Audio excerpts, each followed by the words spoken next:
Everybody in here? I think it's time to get started, and we will make our way into the game.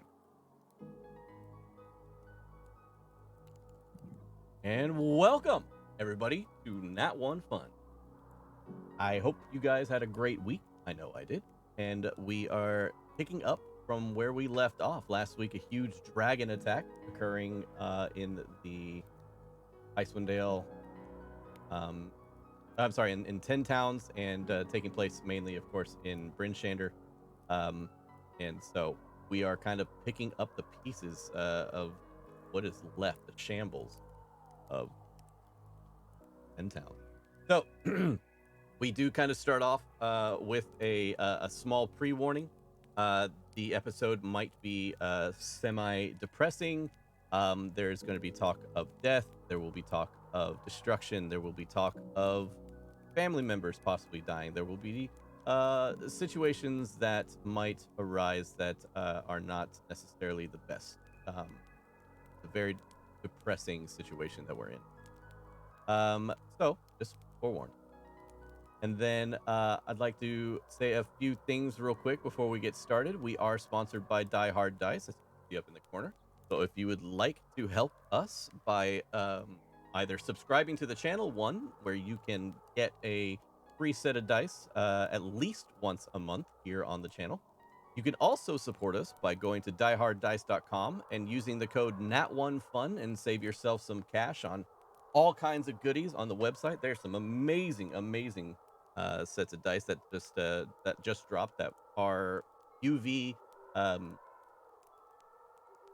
are basically UV enacted and essentially look like neon lights on top of your dice.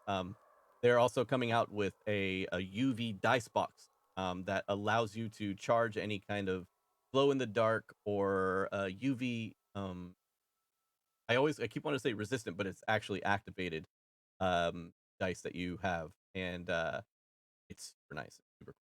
So instead of having to like throw your dice in front of a light for a few minutes and then come back and run over to the table and roll your glow in the dark dice, you can have it on the table ready to go, always glowing in the dark. So it's really cool.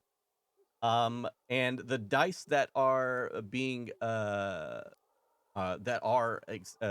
offered this month by Die Hard Dice in order to support us directly are the divination set. And I will tell you, the set on the website does not do this set of dice justice. And this is like probably the biggest like truth be told kind of situation. I wouldn't, this is not like I'm trying to sell it kind of situation. I actually own this set of dice, and this set of dice is probably the most it has like a rolls of glitter inside, and it has a strange like not fluorescence, but a shimmer within it that set it apart from any of the other dice that I own.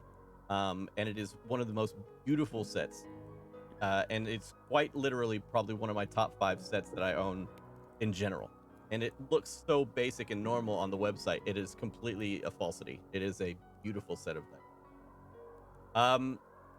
Okay, Ray, I know I haven't talked to you at all about the dice set to be giving away this coming month. Have you done any kind of research on that at all? I was just wondering. Not yet. Ooh, you're muted.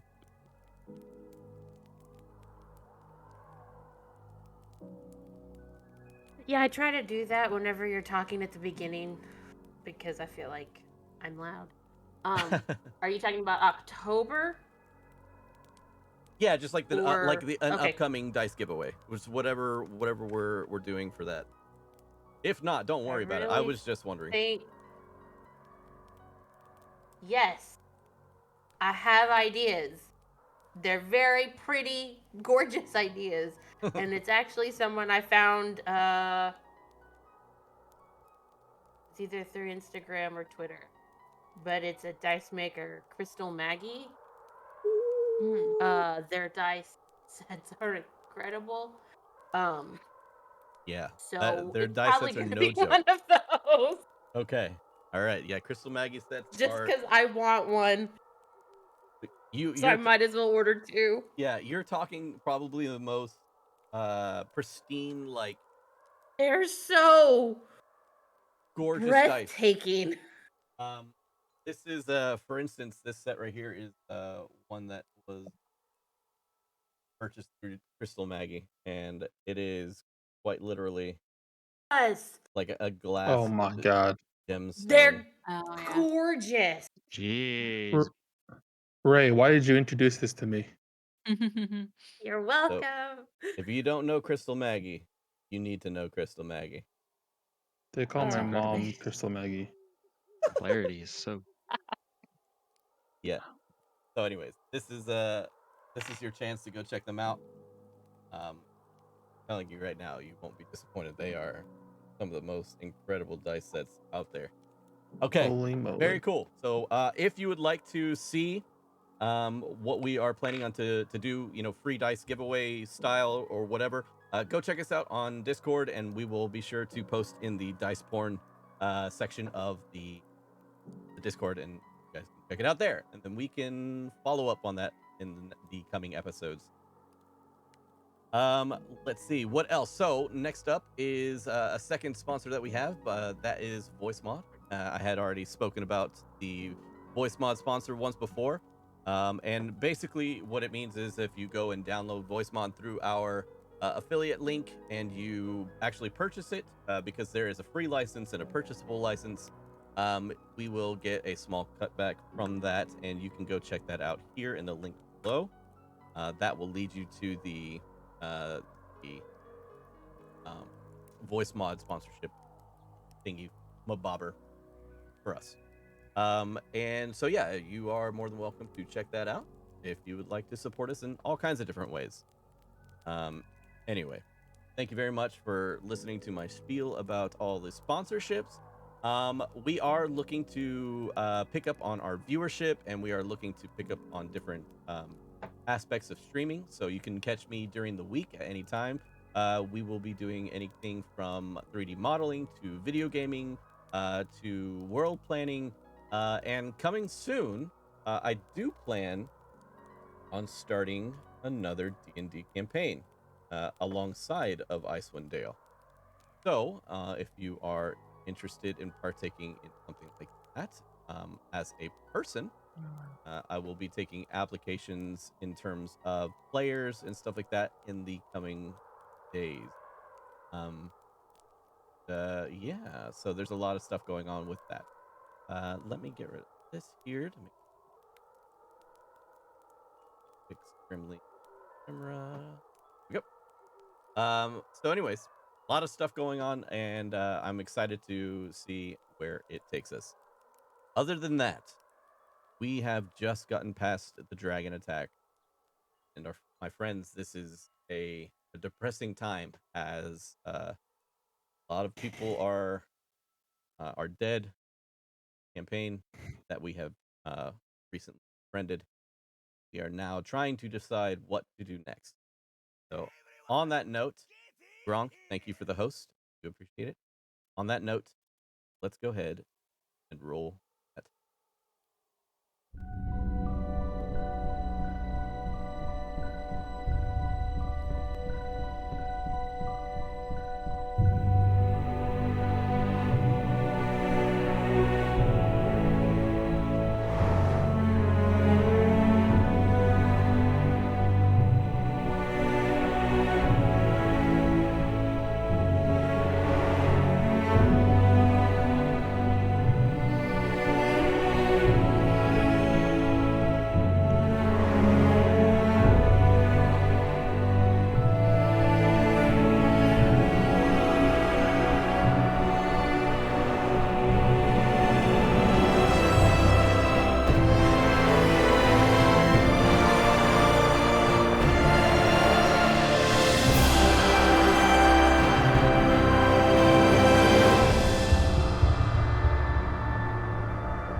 last we left off, we join our adventurers just as they had returned from Tourmaline after figuring out that there is almost no stopping the dragon as it lays waste Abel's hometown.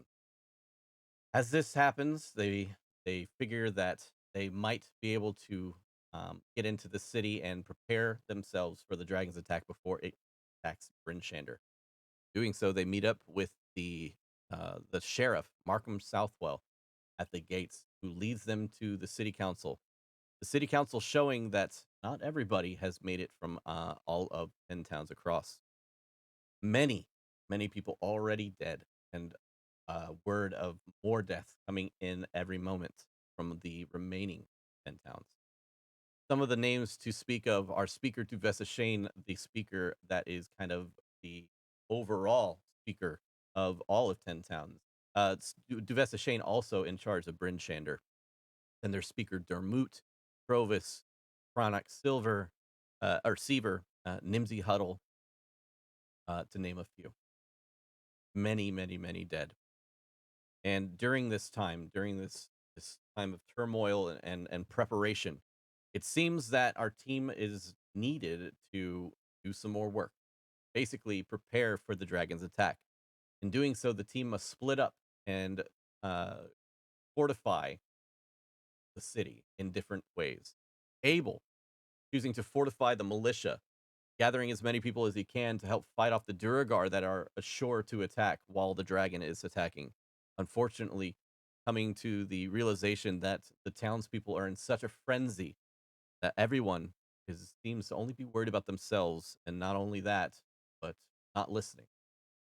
Fortunately for him, he did luckily find a survivor from Tourmaline, an old friend, Daniel, who fought alongside him in the coming battle.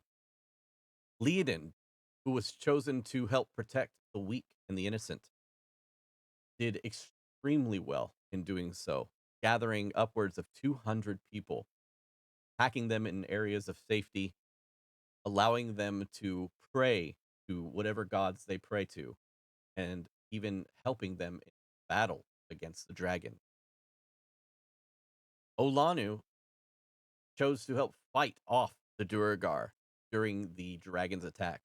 Captain Markham Southwell had joined them in this attack or this defense against the city.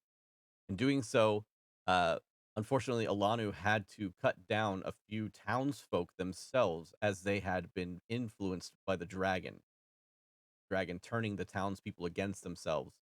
But, of course, the main focus being a giant Duragar force that came upon the city once the dragon had appeared. Olanu doing what Olanu does best, saving tons of infantrymen who had chosen to fight against the Duragar's attack, uh, slaying tons of Duragar along the way, was able to help the militia in order to hold a lot of Duragar back. Grimly had chosen to help prepare the dragon arrows and tethers that kept the dragon from flying away during the attack. Unfortunately, due to a mishap with a few arrows, the dragon was able to destroy a lot of Bryn Shander as it goes by. The fiery breath that leaves a trail of light as it passed by, almost laser-like in form, killing at least around 500 additional people while the dragon destroys the city.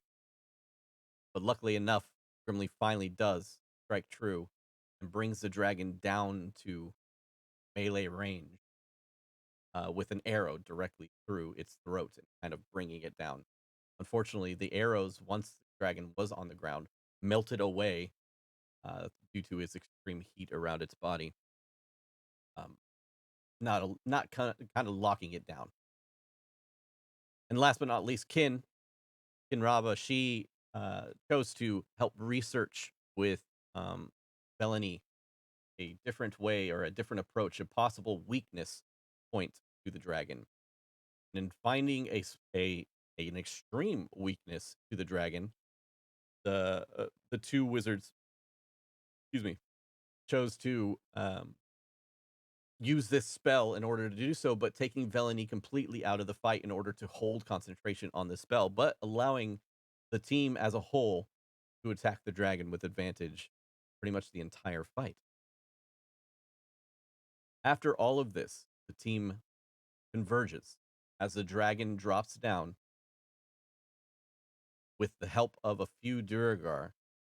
The team attacks and ultimately defeats the Chardalyn dragon, but not is not as all that it seems, as everybody is excited and happy that the dragon is destroyed, but at what cost? A huge crater is created where the Chardalyn dragon explodes, and large parts of shards of crystal, um, black crystal, explodes out from its location. The sounds of cheers and the victory kind of fall silent as the remaining screams of people trapped in buildings still, the sound of burning wood crackling in the air. As the fight comes to an end, our team is left with what to come now that Bryn Shander been left in shambles, rest of 10 towns destroyed. We will pick up today's session as I go over a few things. Roll back here. We pick up today, this session, with the fact that everything has been destroyed leads us into a week-long recovery. So 1 week has passed since the dragon's attack on 10 towns. Out of the 4,200 people that inhabited 10 towns, only around 800 have made it out of the attack alive, including town speakers Cranach Seaver, including the loss of town speaker Cranach Seaver, some of his followers, and Nimsy Huddle, who had died attempting to help others to safety during the dragon's initial attack on Bryn Shander. With the overall population of the towns decimated, morale is at an all-time low, and the future of 10 towns looks bleak. The populace has agreed that Bryn Shander will be the home of all of 10 towns' refugees, and has made it a point to not leave the town unless absolutely necessary until the town speakers can agree that it is safe enough. The human sacrifices to Oriel have been put on hiatus due to the sheer lack of population and the fact that many towns didn't even make those types of sacrifices to begin with. Currently, an argument is being made about what sacrifices can be made in order to try and stave off the winter's bite while the rebuilding occurs. Velany Harple has locked herself away in study as our team has gone through much during this past week. So we're going to go around the table and we're going to talk about what your character has been doing in this past week. You feel free to go into as much detail as you'd like, or just kind of an overview. And we'll start from my right. So, Olanu, what have you been doing during this past week after the fall of Bryn Shander? The first couple of days, Alanu just, as long as the town is not doing human sacrifice, she gives them a couple of days of assistance with cleaning up things, burying people, whatever is needed to try and get things up and running again. After those first like 3-ish days, she goes to find Trovis. because she figured with all the losses, he'd need a moment to try and get himself back together. And she'd ask him how, like, what happened, and if he knows if Molly and Sarah are alive. So that talk goes over like a lead balloon, as you would expect. Provis, being that the last episode was seen with his head in his hands, his elbows on his knees, and him being one of the only survivors that you can tell, at least, from the town. You approach him, and he is beyond himself. Doesn't want to speak. The mentions of names has him gasping for air. And you see to his waist the metal canteen that held his dragon's brew, the special brew that he had given you guys whenever you were there in his town. You notice that the canteen has been crushed. The metal is bent and crushed all along its side, scrapes and scratches all along it, but it still sits along his waist. You ask him about the sled dogs, Sarah and Molly, and all you get in return is a teardrop hitting the wooden floor below him.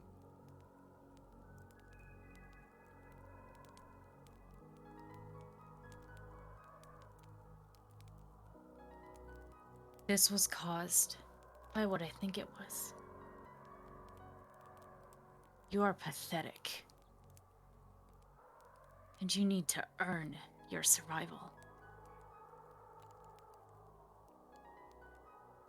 He looks up at you with tears welling in his eyes. And he just says, "No."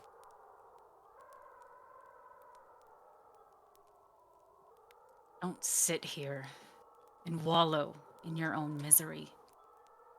Help these people. I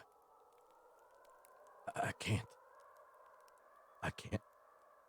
I couldn't save anybody. Couldn't. You could have.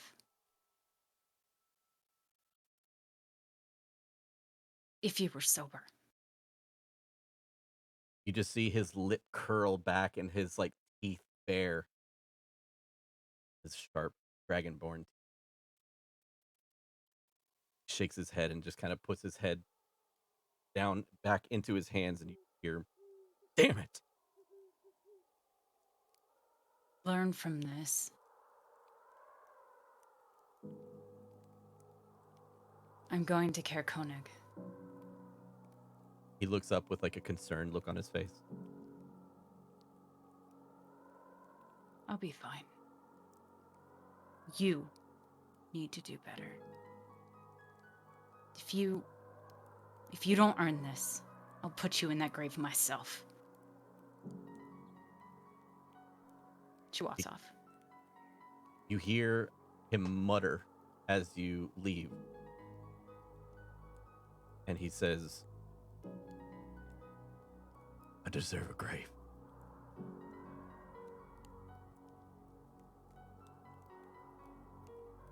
You make your way to Caer Konig over the next few days, bearing witness to the most destructive force you have ever laid eyes upon. Cities along the way still burning, almost as if an everlasting flame upon the buildings. The cinders leaving black trails of smoke through the air. Hard to see, of course, through the darkness of the sky, but during the aurora, while you're out there for a few days, becomes very prevalent.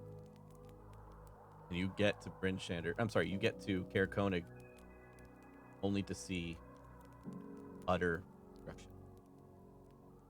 What's left standing are pillars of stone, bits of furniture that has been protected only by large drifts of snowfall. But other than that, the city has been utterly destroyed. He's gonna take some time to build little, kind of like stone markers for the people and the animals that she cared for. She'll kind of pull Percy out of his little home on her back.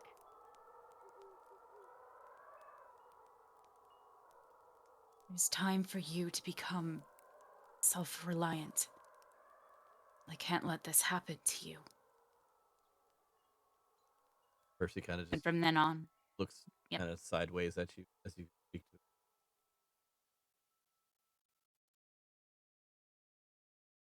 she casts speak with animals. Speak with thing that lets her talk with Percy. Yeah. Um, it's time for you to become a hunter. The words hunter are repeated back to you.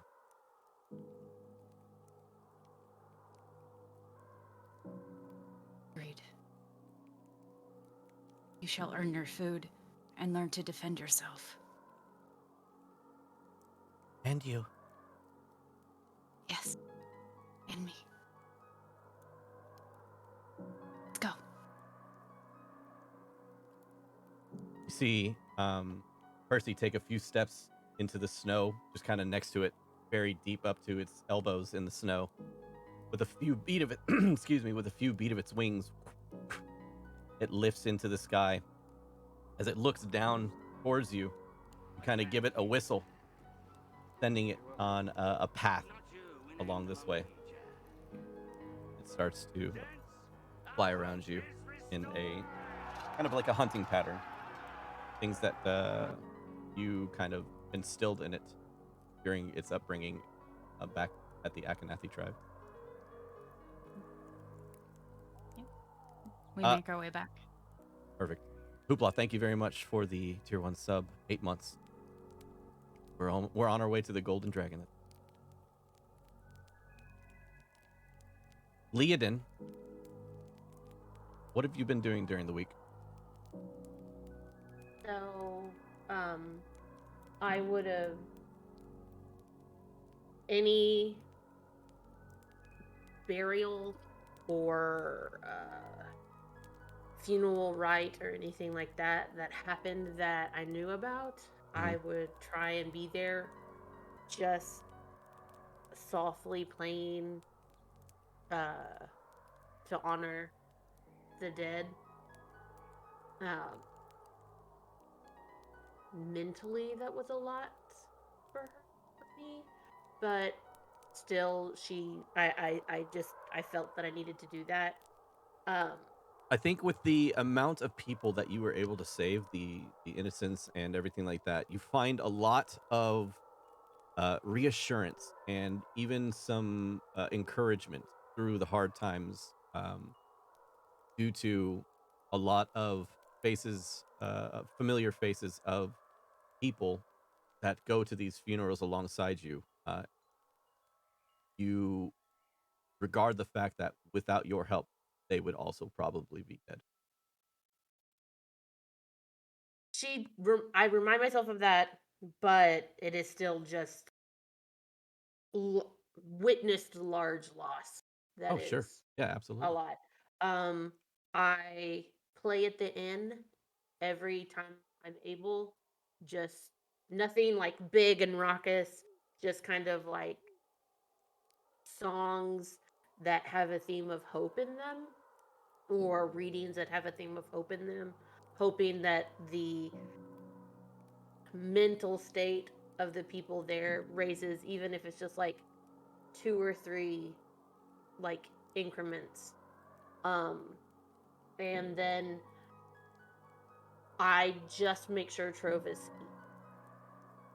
I don't talk to him. I don't do anything else. I just literally make sure he has at least one meal a day. You go back to the Northlook Inn, and as soon as you get there, you realize that it's not in shambles, but it has been destroyed amongst a lot of the buildings and everything like that. And you help your old tavern keep Scrimsax, excuse me. You help him kind of rebuild to a point of allowing patrons to come in and listen to you know, tales of woe and somber music, something to at least keep their heart in the fight. And Scramsax, of course, does everything that you need in order to make sure that you're taken care of, in order to all this. Every time you approach Trovis, he is in an inconsolable state, and you can't break him free of his depression that he's in currently. But of course, you feed him. That's not the goal. Right? No, I know. What I'm saying is that his reaction to everything. You bring him food, and for the first few days, you note that the food is untouched. But slowly but surely, after a few days of bringing him food, you notice small nibbles at it. And eventually, after the ends, fully completing. We move on to... I also... Oh, go ahead. Sorry. No, I also do a few, like,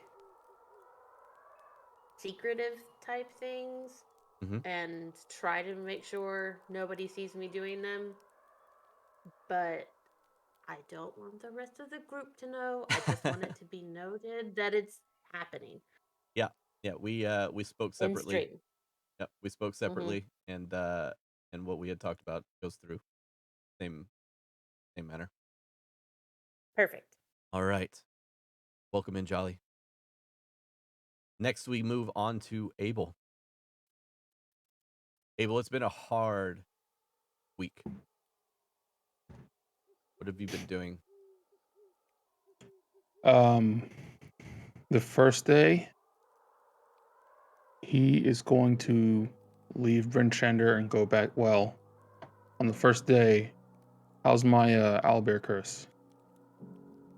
So, I know we didn't mention it last stream because a day had yet to pass, but our adventurers are on pretty much hour 21 of a 24-hour period between when they left for the keep, the Duragar keep Fortress. Yep. They had taken a rest with Brom, or right after meeting Brom, and then made their way to the fortress. But since then, about 21 hours has passed, so everybody is without rest and just weary. So the day after, though, you did currently have a few feathers kind of plopping up out of your head. You had the claws.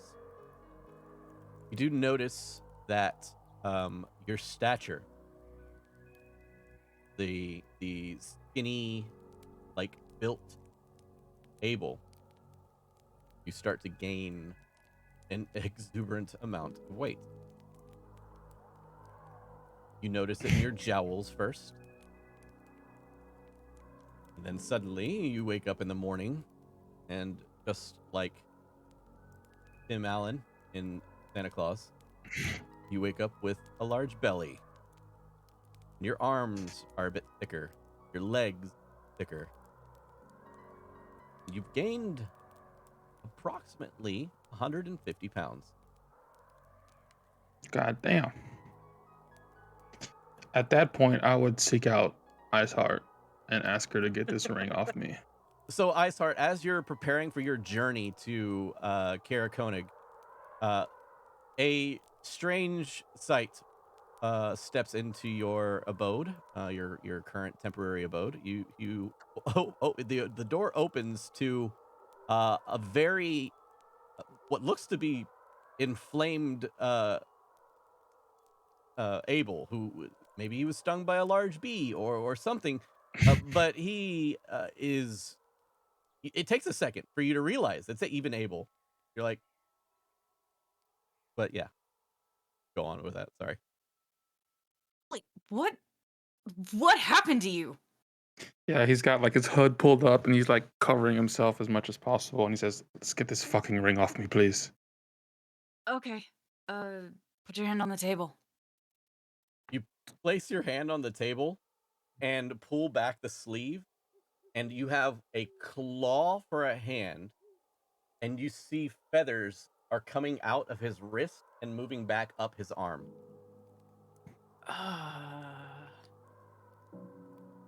Yep, quickly, She- please. Yep.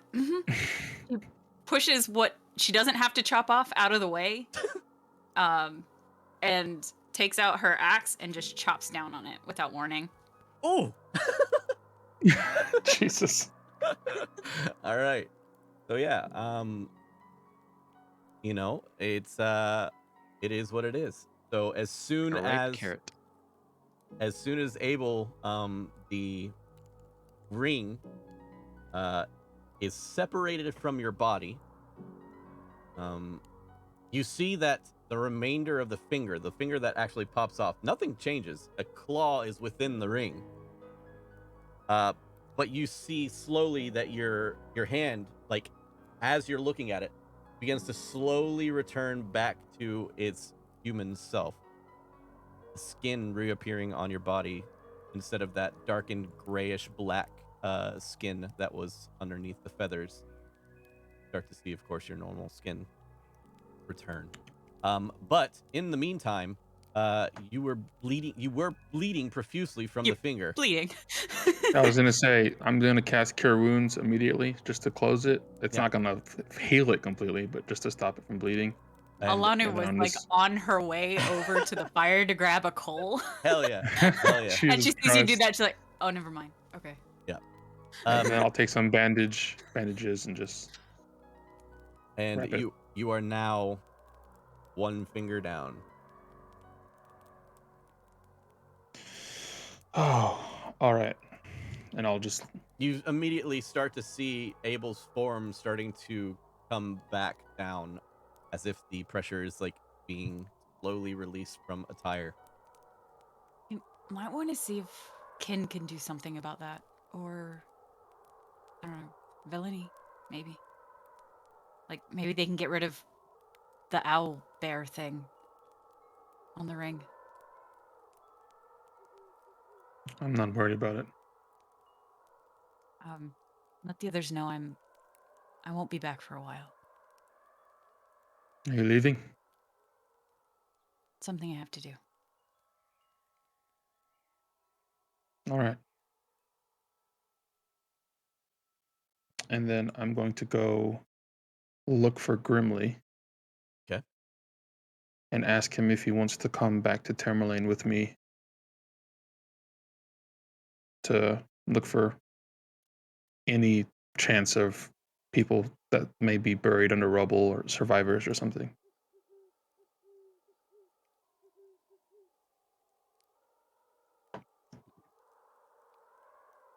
Grim.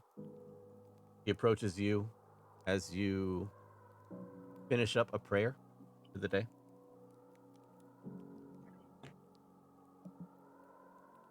Hey, I'm going back home.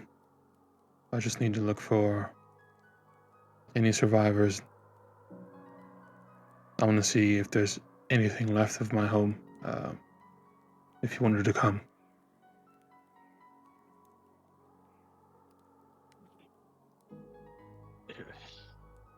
Yeah. I'm leaving now. Anything? I'll get my things. Let's go. You both journey forth for a few hours, about 4 or 5. It's a somber tone as the sound of the wind kind of beats away any silence that might be deafening at this point due to the tone of the situation.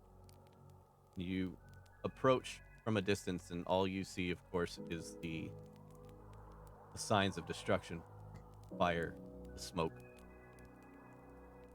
And as you enter the city, you see almost Pompeii-like situations where all that is left of individuals are black shadows upon the ground. Buildings completely destroyed, burned. Anything that's left, any kind of stone structure might still be there, but other than that, complete and utter destruction. We'll just do a sweep of the city. It's not a big city. It'll probably take a few hours, if not a whole day, Dan. Yeah, it'd probably take, if you're sweeping the entire city, you're looking at about 8 hours. And then after finding nothing, I'll make my way over to where my house used to be. Yep. And I'll kind of sit 10 feet away from it, just in the snow with my knees up, and just rest my elbows on my knees and just look at my ash pile for a good long while.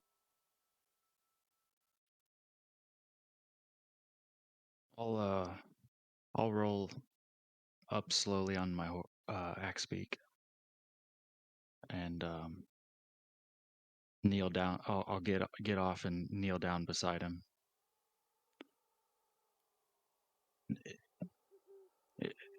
If you want, friend, I'll say a prayer for you. He's got his hood up, and he'll sort of turn to look at you, and there's a little bit of wetness on his face. And you see it for the first time. And he just nods.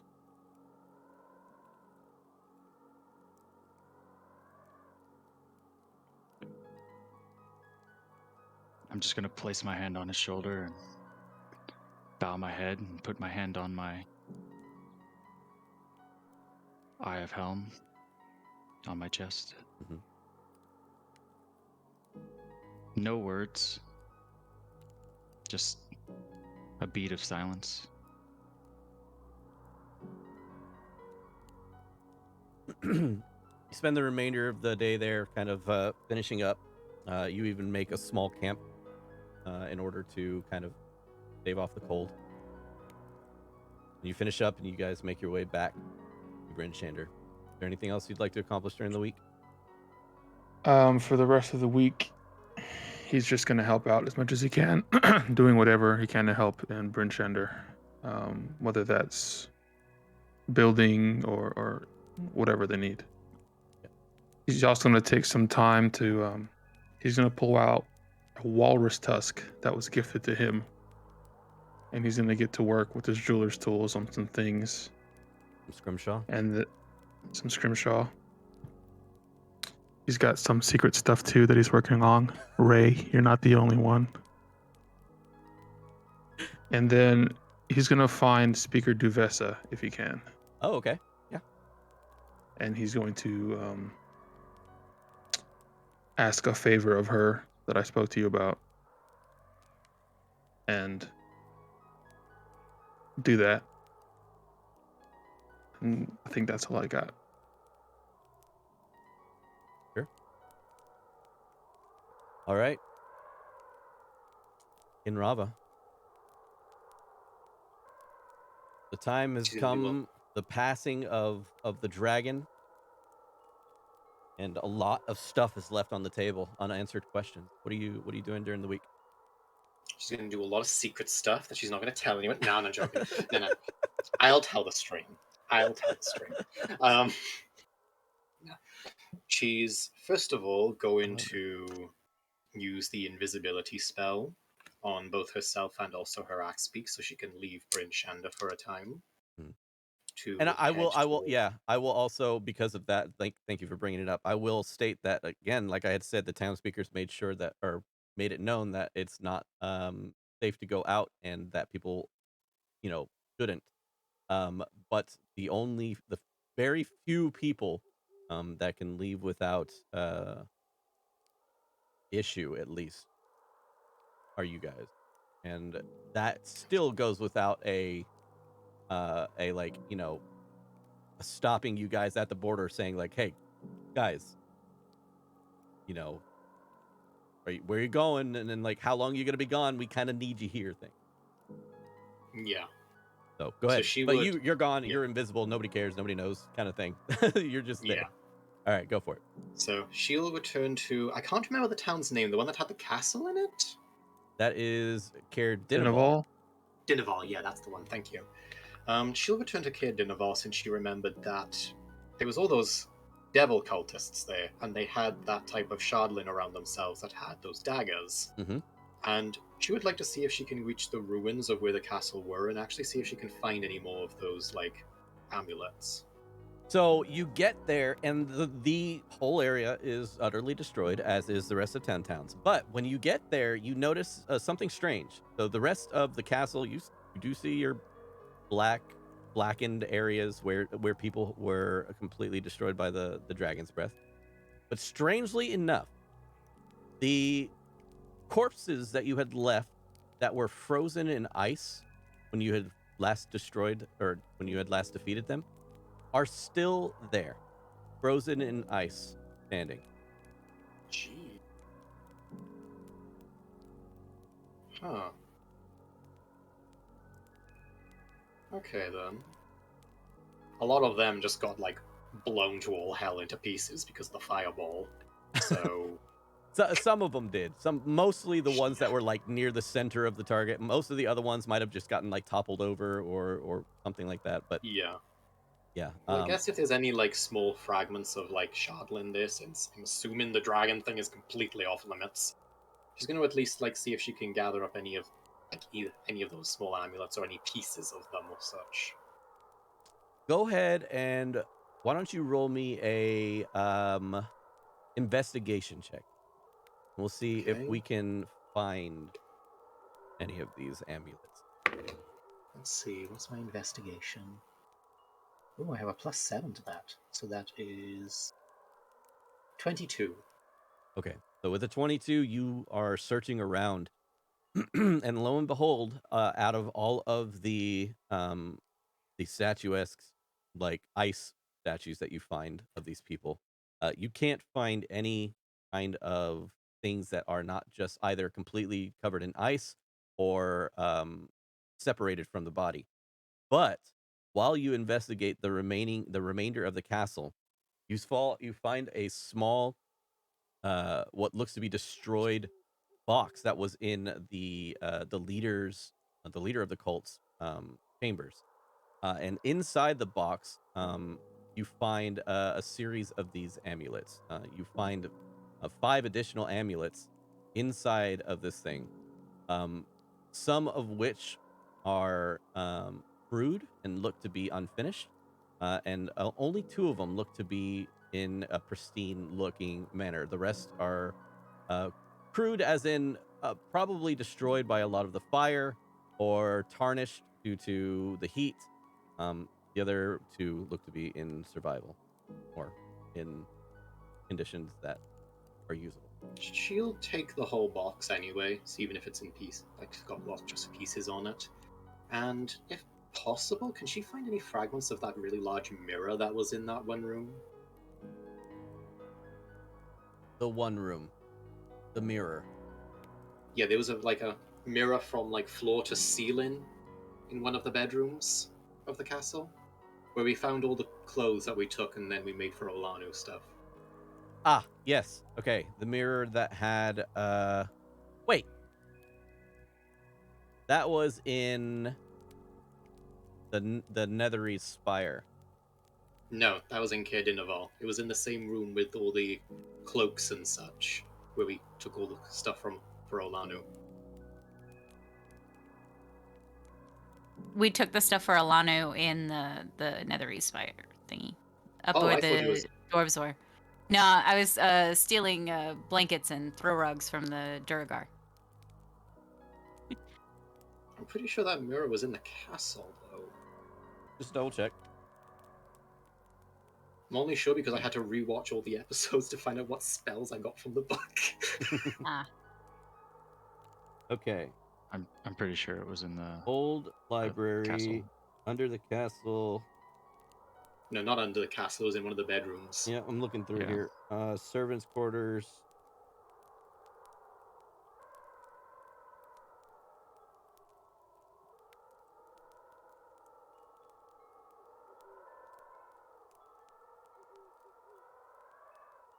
In the meantime, what else are you doing while I look this up during the week? Well, if she can find some stuff, then if she can find some shards, and if she can't, doesn't matter. She'll head back to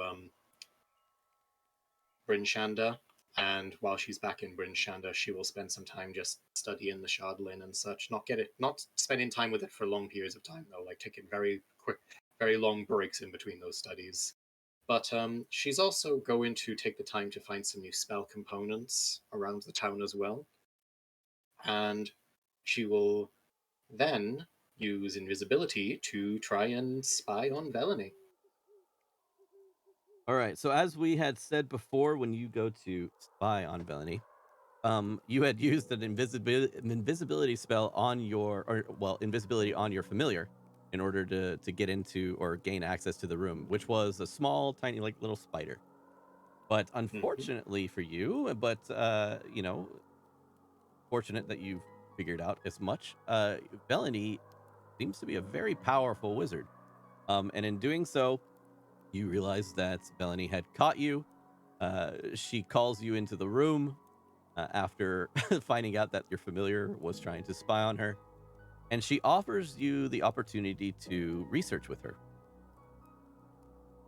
And while doing so, during that week, she also offers to give you a bit of knowledge, and she allows you to take a necromancy spell of your choice from cantrip to level 2. Where I will take Ray of Enfeeblement. Ray of Enfeeblement. Excellent. I will double check this mirror during break just to kind of speed things along, and then I will get back. And lastly, she will take some time to call Leodin over to wherever they're staying right now and have a private conversation with her. Okay. You take her aside. So, I actually wanted to speak to you about a certain something, if you don't mind. Don't mind. Out of everyone else who I informed about this, you were the only one who seemed to have any interest in it. As such, and she'll take out the small vial she got from the Netherese Tower that grants the ability to cast Minor Illusion permanently. Yes. And she'll set it on the table. Like I said, this does...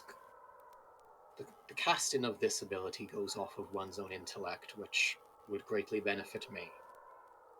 However, if you have interest in it, I was curious to know what you would think of it. I'll be the first to admit I would like to take this myself. But, in the spirit of cooperation and teamwork, I'm willing to discuss this.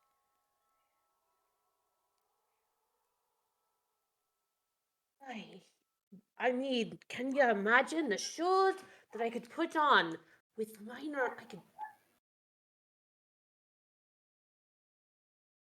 So mine's also just really selfish and has nothing to do with anything we're trying to do here. And it has everything to do with stuff I do when I get out of here. So if your wanting of it could help us get out of here, you should probably drink it. Even though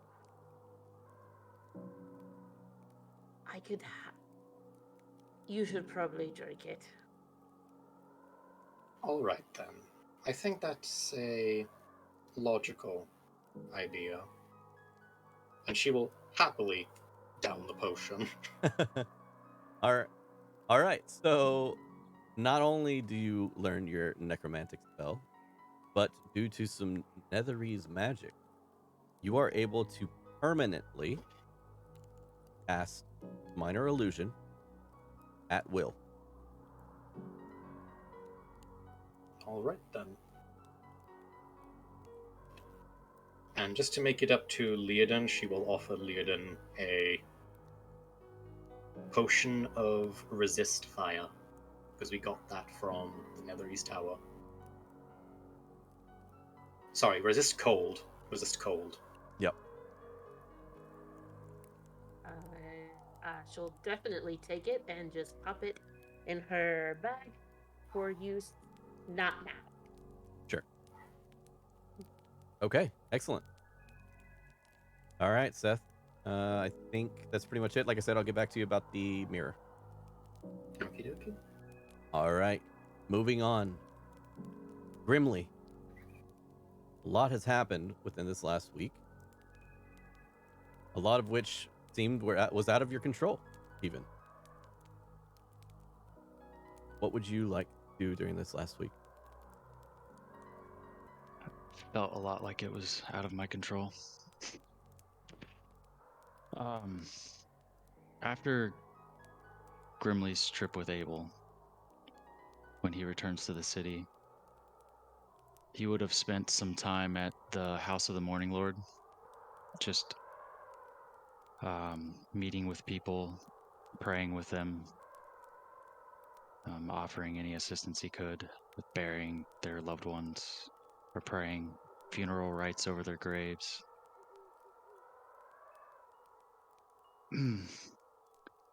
Mainly that's all he really wants to do, because right now, in his mind, it seems like it's give and take with Helm right now.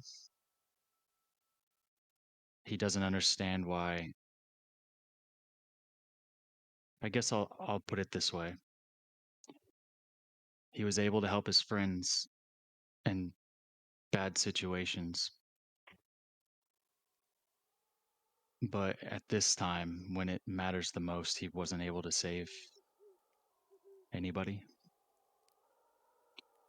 And so, In like, Grimly's eyes, for sure, yes. because a lot of people were saved. So that night, after returning back to Bryn Shander and helping with the church, he'll go to his quarters by himself, wherever he's found a place to lie down. And he'll don his armor, or take off his armor and take off his tabard, lay it out on the floor. He'll reach into his bag and pull out his book. He's going to flip to that page of Torg, his last entry, and think about Torg for a moment. How he wasn't able to save him. And he's going to think about his new friends. And he's going to start praying.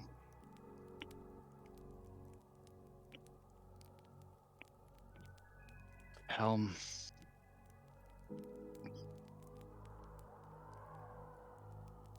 I thank you for giving me this power.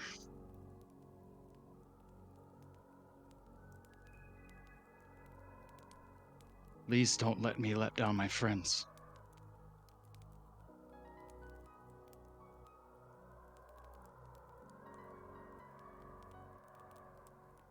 Everybody fought so hard, and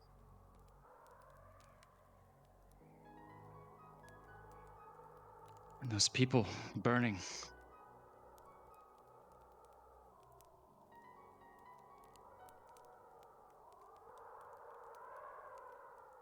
I'm gonna need you.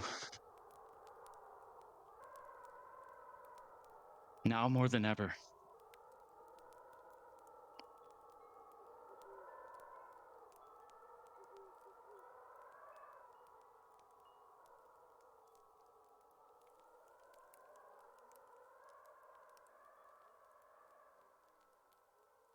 I'm gonna close my book.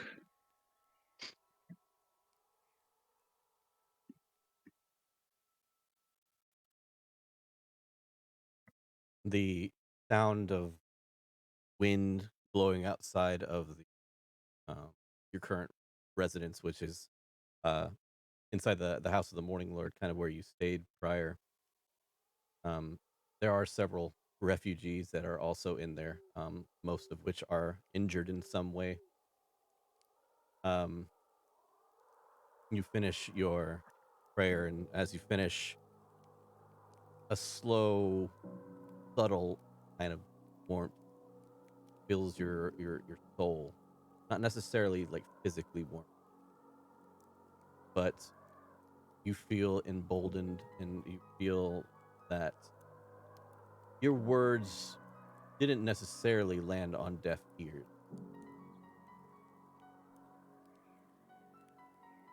But as you rest for most of this week, you are still wrought with nightmares.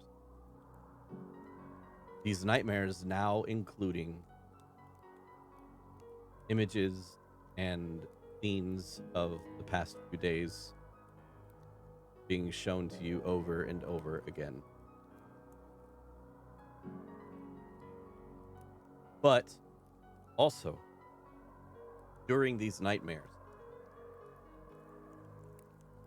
a strange occurrence happening in each and every one of them, as a darkened shadow from a distance can be seen in every one of your dreams, as if looking down upon you, or at least the scene itself. And as you try to approach the figure every single time,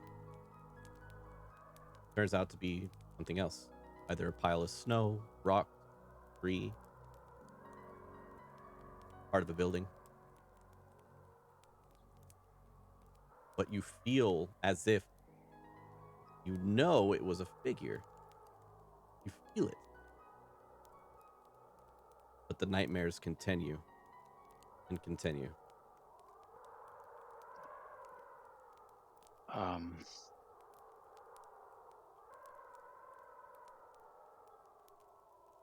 Grimly is going to continue his prayers.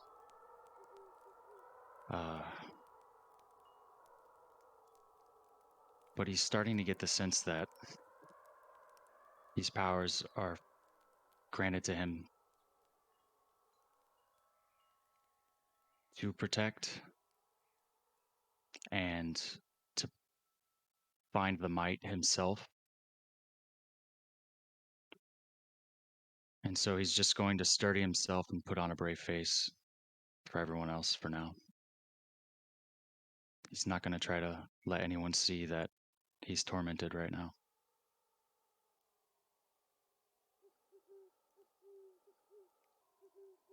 Right on.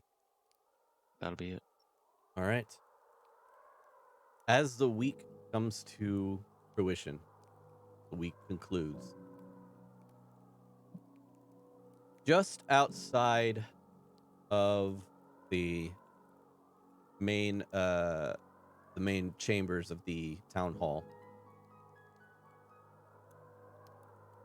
Abel, you are returning from one of your long days of helping to repair and fix and aid anybody that is still in need during this time. And as you do, you see Cuckoo.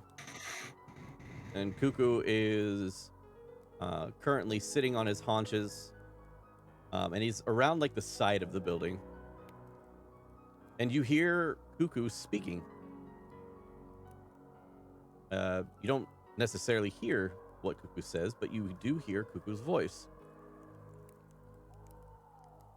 And what sounds like another voice.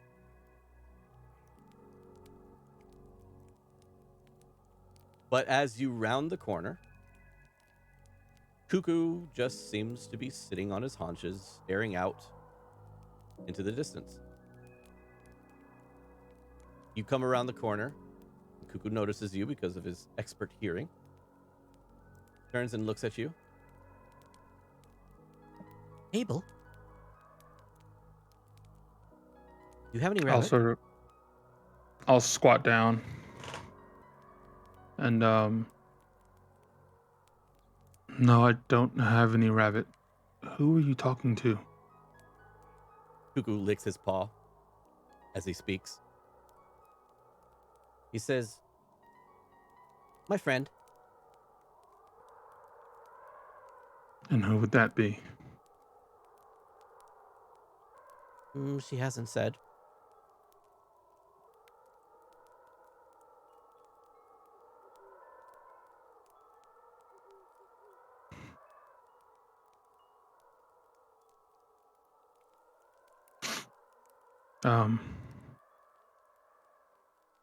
Okay.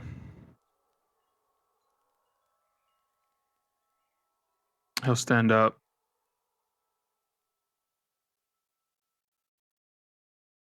Sorry, I'm thinking a lot of different things. Cuckoo kind of just stands up with you, gets up off of his haunches and plans to follow you if you walk anywhere. Let's go get you some rabbit, and then I want to ask you some more questions. If a fox could smile, you see him get a little excited at the mention of rabbit, and his step is a little bit more like his chest is kind of poofed out, excited about what's going on. On the inside, though, it seems that Felony and Kinrava have discovered a lot over the past week. Felony sharing information, just kind of like pointing you in directions to the books. She looks over at you and she says, we need to call upon your team. I believe it is time we continue our journey. That would certainly seem to be an option. We shall meet here in the morning then. Gather. I'll see which ones aren't too busy crying to show up. She just kind of nods her head, closes the book that she currently had, and just walks out of the room.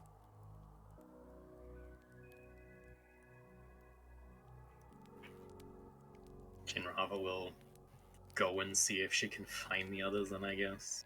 Okay. After a few hours of kind of like going around the entire city to locate your friends, being that everybody kind of seems to be doing their own thing during the week and everything, you do finally come up and start to at least inform them that tomorrow morning to meet. Everybody else, do you agree, or are you doing something else? I refuse, Dan. I cast Dominate Person. He's coming. Hey, it's your game, not mine. I'm immune. Not the way she casts it. Damn. Oh no! Did she just sway her hips? I hear you're a widow now. Jesus.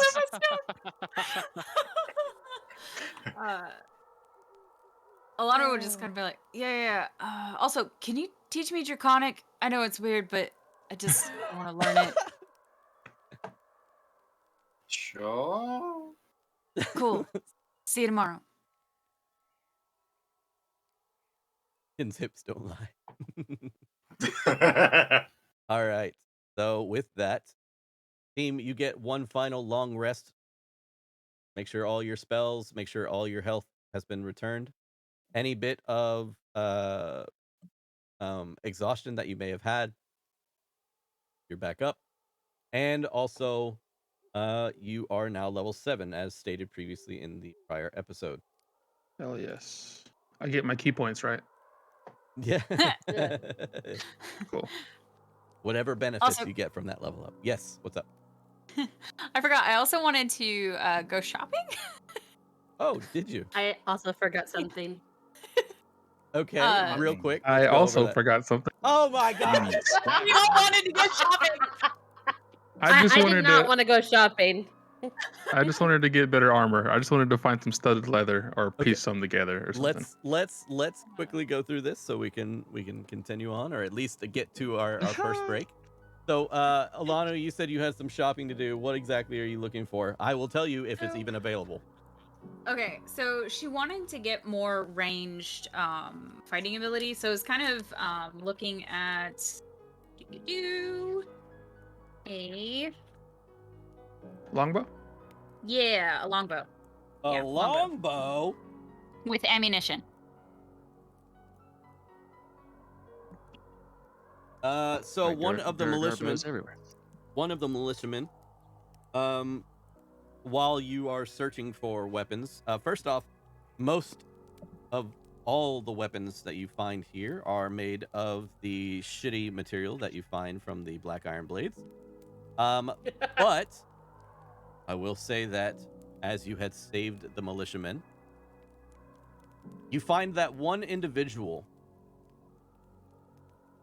after speaking with him, has chosen to give up this life and to spend more time with his family. And in doing so, Fair. he relieves himself of this bow, and you, of course, oblige him with proper gold in order to compensate him, but or silver or whatever the price of a longbow is. You 50 give GP. him, yeah, you give him the gold, and he gives you a family heirloom of sorts. This longbow is made of a sturdy wood, unlike all the other stuff that you've seen around here, reinforced with a beautiful line of metal to reinforce it. And it works for you. I mean, it's a longbow, so it is what it is. But that's where you get it. Cool. Anything else? Oh, and of course, you get a bundle of arrows. However much you want to spend, can be crafted by the black iron blades, and ammunition isn't necessarily the most important in terms of quality. I mean, if you throw it hard enough, it'll do damage. Cool. I'll probably just Ammunition pick up wise, just 20. spend your money accordingly, and then you will receive that much ammunition. Okay, going through. Theoden, you said you had something else. Yeah, I completely forgot No that worries. I wanted to find Grimly and thank him.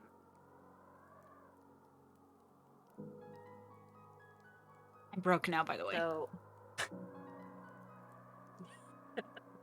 I assume through all the stuff that I'm doing around town, I find out that he's back from the house and staying in the house of the Morning Lord.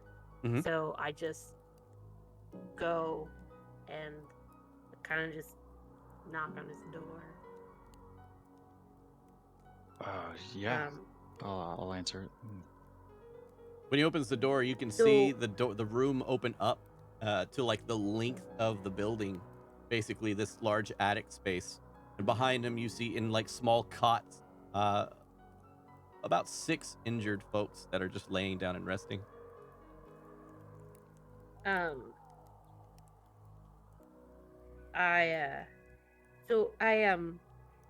I just wanted to thank you for saving my life again, but this last time I felt like it was a bit more it was a bit weightier than normal, so thank you very much.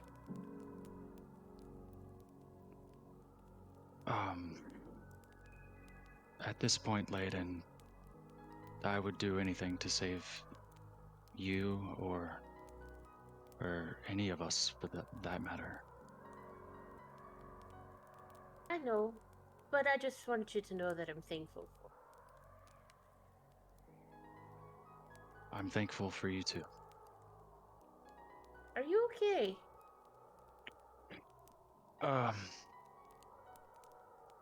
Yeah, I'm just trying to do what I can, like all of us.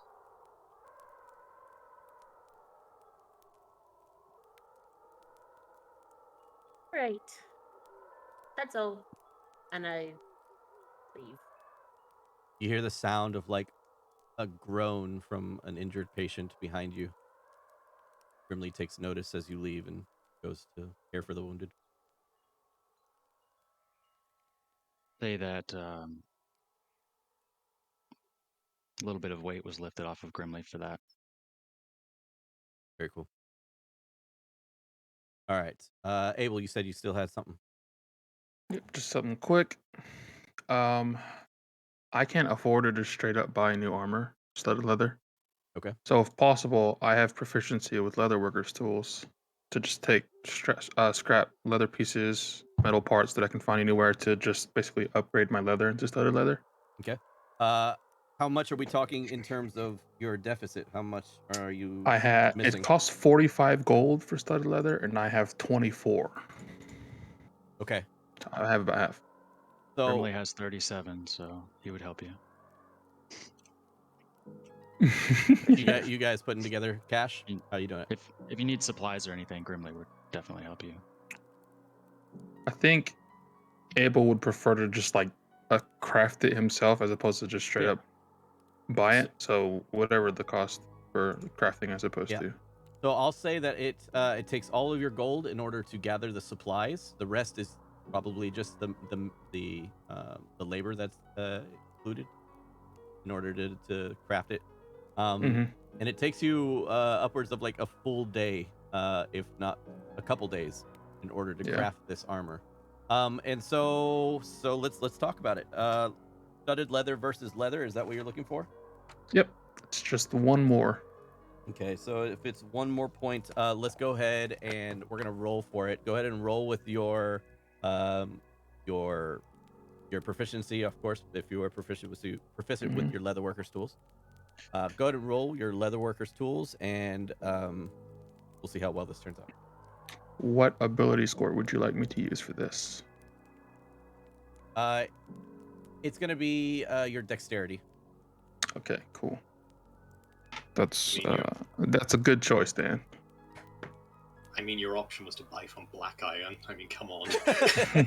You get a -1 to your armor, even though you upgraded it. I rolled a 19. You rolled like a dirty 19, or with No, the a dirty proficiency and all 12. that stuff. Okay. Dirty 12, 19. 19 with it. Natural So, 12, dirty 19. with the amount of gold that you did spend on it and your crafting tools with your proficiency and everything like that, and spending 2 days on it, we'll say that you can craft a set of studded leather armor. Hell yes. Very cool. And that's the only other thing I forgot. Okay. Olano, did you have something else? Okay, I thought you raised your hand as well. Okay. The day has come to continue. Actually, okay. I'm just kidding.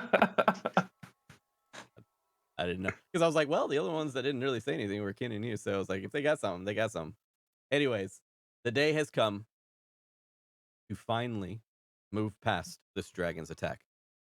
Now, be it in what direction is up to you. Veleny Harple has called you all today in order to speak of her finding. As she sits you all down in this chamber where she had been studying along with Kinraba, the books are laid out in a fashion of a very messy wizard kind of just searching through about 30 books all at the same time kind of style. Many books just sitting on stools, and one's up on shelves that are still like half open, and then many of them just sitting on the desk. When she calls you into the room, you can see that she's standing there with a couple of her undead kobolds currently. She has gathered more somehow. And as you walk into the room, the kobolds just stare blankly past you, almost as if staring through you. Kinraba's just sort of making the sort of like comment to everyone that comes in, just sort of like warning them. Yeah. Yeah, no problem. So creepy. What up, Ross? And when you enter the room, you see that she is now accompanied by a large owl, a snow owl. This snow owl is sitting atop a perch in the corner of the room, and it just looks very creepy-like. It's just one of those that just kind of stares, like with like those planted eyes that snow owls have. But you make your way into the room, and she calls you forth, and she starts to monologue. She says, "I need your help to find an ancient lost city buried deep beneath the ice. The city's name is Yithrin, a lost fragment of the Empire of Netheril, whose wizards created many of the magical items we find scattered across the world today.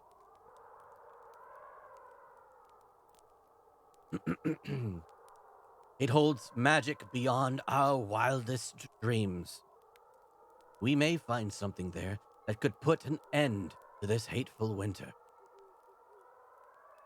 The Netherese people were some of the most powerful wizards to ever live. There is any chance of restoring your precious Ten Town. This would be it.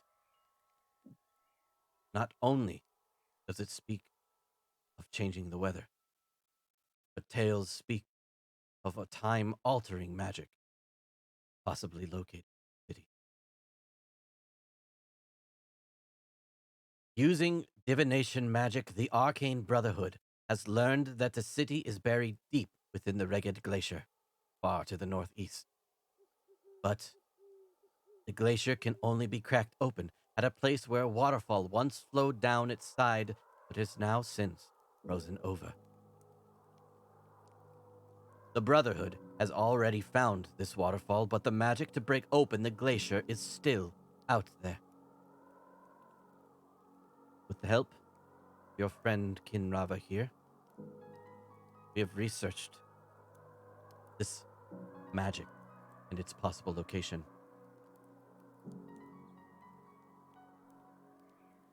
The Codicil of White. Written and guarded by Auriel's followers, the Codicil of White is rumored to contain the spell or ritual that can carve a passage through the Reged Glacier, under which the city of Yithrin is buried. Divination magic has revealed that the book is being held in a frost giant fortress on a mist-shrouded island in the sea of moving ice.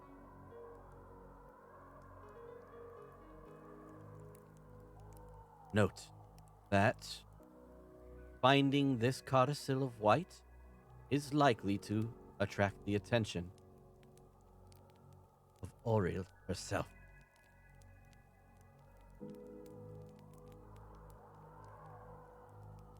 But I say that any god who chooses to live among mortals is hiding from something. And anyone who needs to hide cannot be all powerful.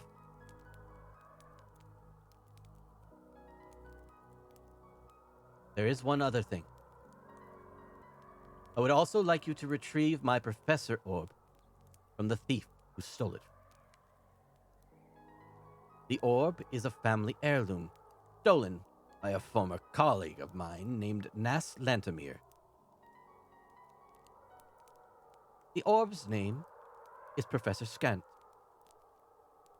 You will do well to remember this. Its knowledge will help us greatly once we descend into Yithrin.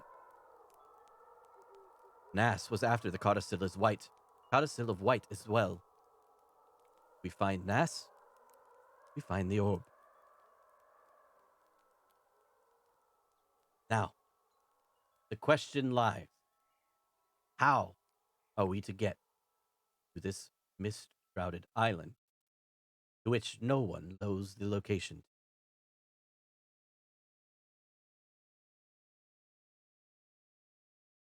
Rava and myself have come up with two solutions possible. One of which is to travel through the sea of floating ice itself, using a mystical creature that is said to be able to be called upon on the edge of the sea itself, named Angajuk. It is said that this creature has guided travelers it finds worthy along the icy coast.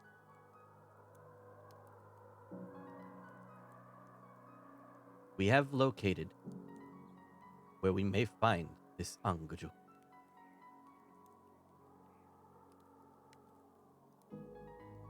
The other option, and she looks over at Olanu,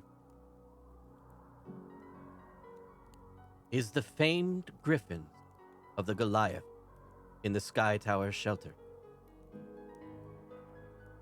Currently, they are in some disagreements with a fellow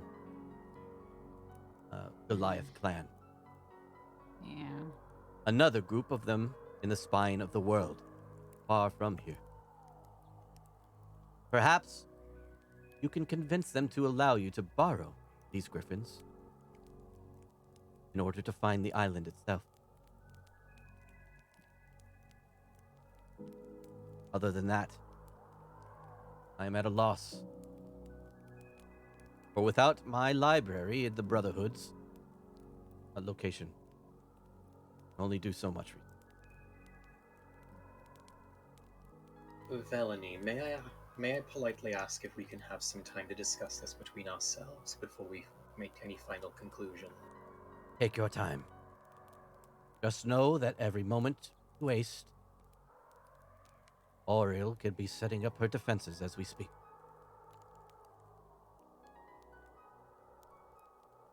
She just kind of nods to you all, holds her arm up as the snowy owl flies over to her, flutters over to her, lands on her shoulder, and just like stares into your souls.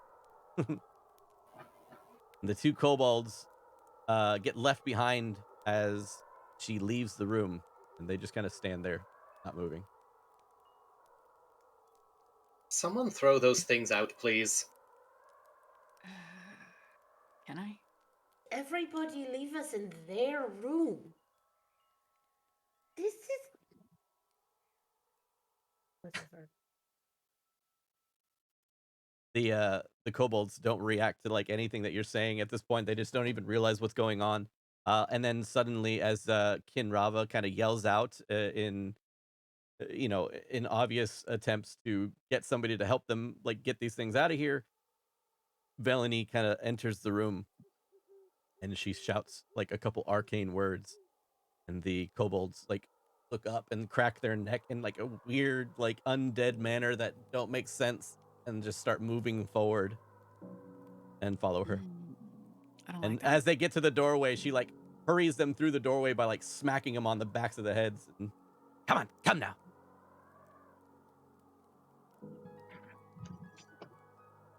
I mean, does anyone else feel sorry for them? I mean, I don't And feel you're sorry grossed for out? them. I don't feel sorry for them, but I do consider it rather poor manners to keep undead around a dinner table.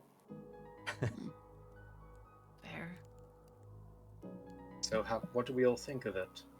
Well, I are stranger don't things trust in the world. her. Did you really find that information out? Or did she find that information? Good question, Dan. I would say it was a joint effort. She spent most of her time researching the location of the Professor Orb and the Codicil White, and you spent a lot of the time researching the Netherese people and their city and their locations and stuff like that.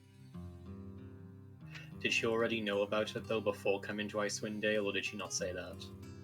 Did you know? Are you talking about it? Does Kinrava know about the Netherese? No, Velany. Oh. She knew a lot of this information beforehand. Yes, the Netherese. Okay. He probably would have revealed to you in secret that basically was her purpose of coming here in the first place, with a group of wizards of the Brotherhood. Did she name these other wizards of the Brotherhood? They're the group that she came with. Okay. Kinrath will just say, while I did research a lot about the Netherese people themselves, she did have an idea of what was going on before we fully delved into it, and she did confess that this was her primary reason for coming here, along with an entourage of other wizardly scholars. So, an entourage of wizardly scholars are looking for secret hidden magic. And we can And- trust her? Well, I wouldn't say that. Personally, if you ask me, while we are useful to her, she will be useful to us.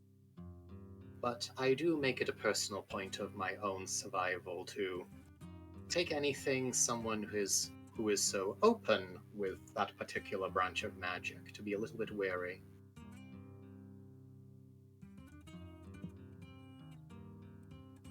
I mean, if the group wants to go and look for this lost city and find this orb and get this tome, I'll go.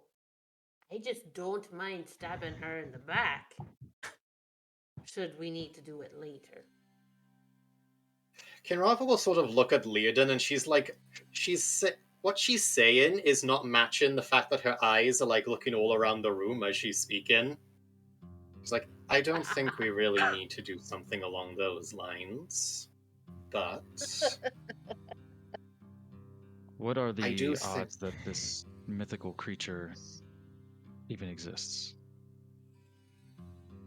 I'll confess I was a little bit doubtful myself, but then again, I was also doubtful that a Druagar had the imagination to create a giant dragon. Have I ever heard of this Hangajuk? Angajuk. Roll me a history check. History, my specialty.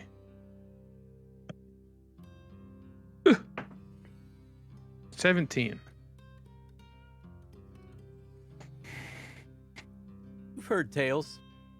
You've heard tales. But they're in a different manner. Like what she has said kind of coincides with the tales, but the name is identical. But your tales speak of a large sperm whale.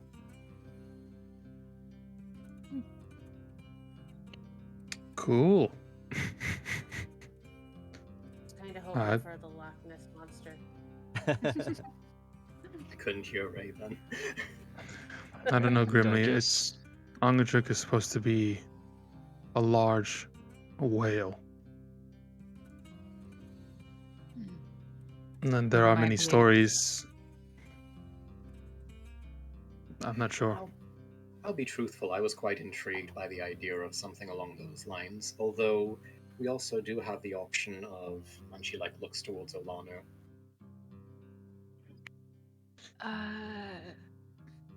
We ride griffins, Iceheart.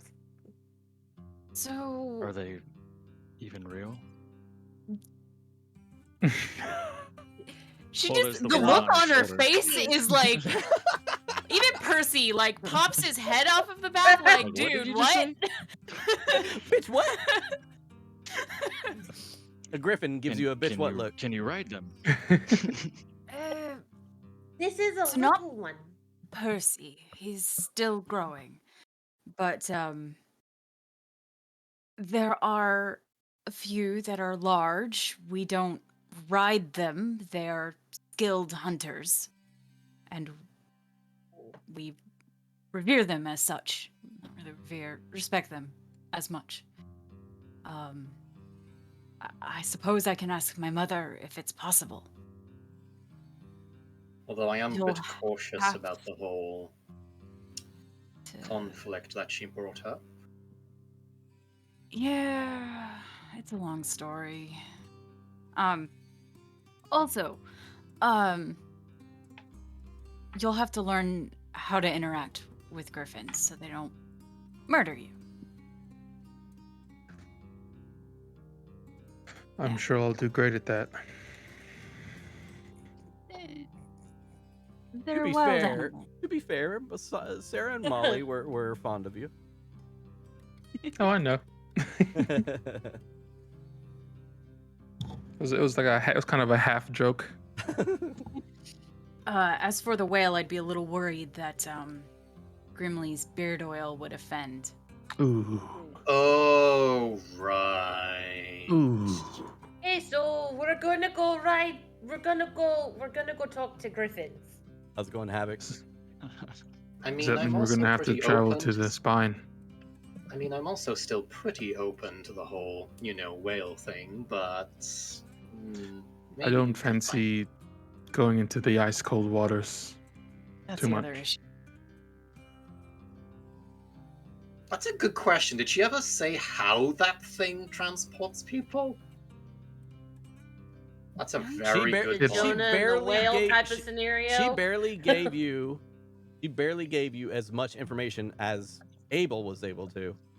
She barely gave you basically its location, the fact that it's a mythical creature or mystical creature. She's like, it's probably a thing. It flies through the sky. Flying whales. Also, we could play goat ball. That'd be fun. What? It's a sport. Goat ball. You guys haven't heard of goat ball? I just look over at Grimly and cock my head to the side. I've been all over the land. I've never heard of it. How do you play? You guys don't have goat ball. No. That's crazy. Okay, so it's this really cool sport. I'm sure it's fascinating, my dear, but... Okay. I was actually... Is it a drinking game? No. I mean, you can. It'll make it funnier. You'd lose. You might get hurt. A lot. It does sound like we're all on board for this mission that Velany wants to have. I do also still have that Shield Guardian amulet that we could track down as well, but I'm happy to just set that aside if it means going forward with this. Hold on. Wasn't it in the spine of the world? Actually, it was in the same direction. The spine of the world reaches all the way from the west around to the east and up to the north of Icewind Dale. So if something is said to be in the spine of the world, it could be thousands and thousands of miles apart. It's in North America. So in reference, it's somewhere in Seth, it's in the Rocky Mountains. Well, yeah, exactly. In reference, Kinrava does know it was in the spine of the world. It is in the southwest portion of the spine of the world. The Akhenathi tribe and the tribes of the Griffins and everything like that, those are on the complete opposite east side of the mountain range. So we'll make a short pit stop. Yeah. Just in the complete wrong direction. 180. Let's go. Plus, well, I think a whale could possibly transport a Shield Guardian. I don't think it can fit on a griffin and they'd still be able to fly. No. There's only one way to find out, Kinrava. I'd rather not have Olanu's entire tribe very angry at me for breaking the spine of one of their birds. Thank you. I don't think the bird would even let it try. That'd be one fucking hell of a series of rolls to get that to work. All right. With that in mind, let's go ahead and you guys can talk it over break if you need to further converse. But with that, we're gonna go ahead and take our break. It is closing in about 2 hours after the game, so might as well go ahead and get that done with. And during this time, I'm gonna research to make sure that whether or not Kinrava was able to get a piece of a mirror, and then we will return. And guys, go ahead and take this moment to go ahead and grab a drink. We will be right back. Take your little potty breaks if you need to. And we will return with, it looks like, or at least it sounds like, a trip into the spine I'm of the so world. excited. Yeah. All right. We're going Pinocchio on this one. All right. So, that being said, let's go ahead and take our first break. You guys are awesome. and we will be right back. We'll see you guys here in just a second. Daniel, Yes. I'm going to send you a message. I have a question. Okay. Also, that is all. Also to Leoden, Kinravera's her voice is saying one thing, but her eyes are saying something completely different. Oh, I forgot about the furs. I should have. Since you guys are going in the mountains, it'd be nice to actually have. I will say this. You do, Olano, you do know that your home is based in one of the harshest environments in all of Icewind Dale. So prepare accordingly. I'll be right back. Yep. Joy. She just kind of looks at all of these rugs like, I'm actually going to need these now.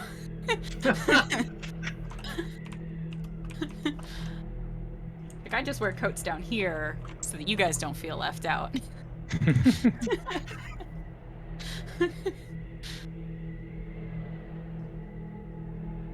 Okay. I shall return. I am going to get a drink.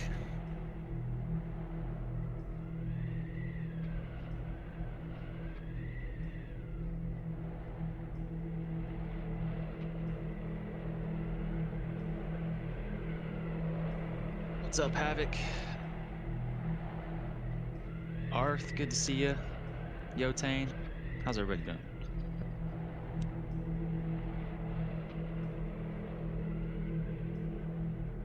Okay.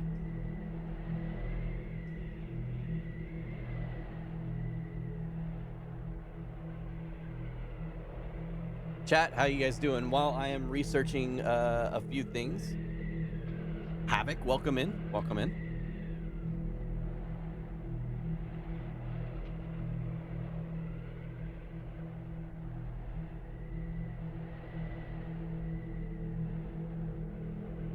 Doing good. Hope you're doing well too. Doing great. I'm enjoying a cup of coffee while waiting to take part in a tournament on Final Fantasy XIV. Oh, that's sick. What kind of tournament?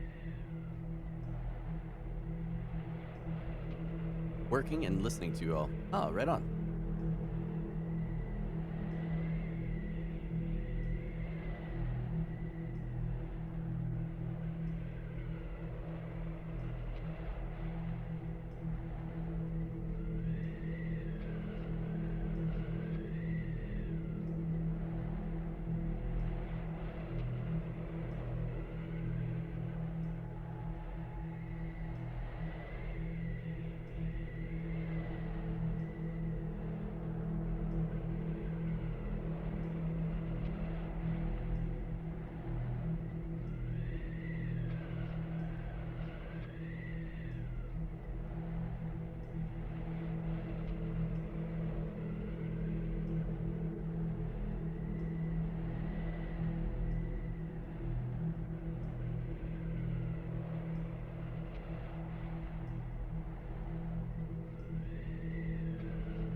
Hey, Dan.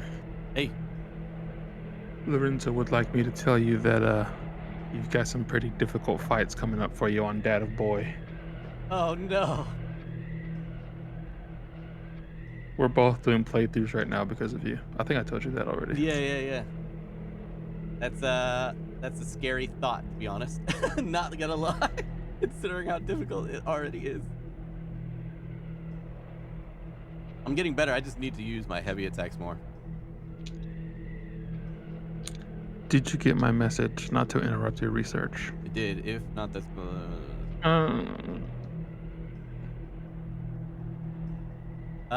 So, yes and no. Because what we had spoke before, the main portion of what needs to occur has already happened. Got it. Just not to your knowledge, kind of thing. Yep. And so that portion doesn't need to be reiterated because that'll actually be brought up later. Got it. But if you would like to play it out like what you do is a surprise to even you, you know what I'm saying? Like you weren't expecting it to happen, that would be great. And, you know, that way it comes to a surprise to everybody else as well.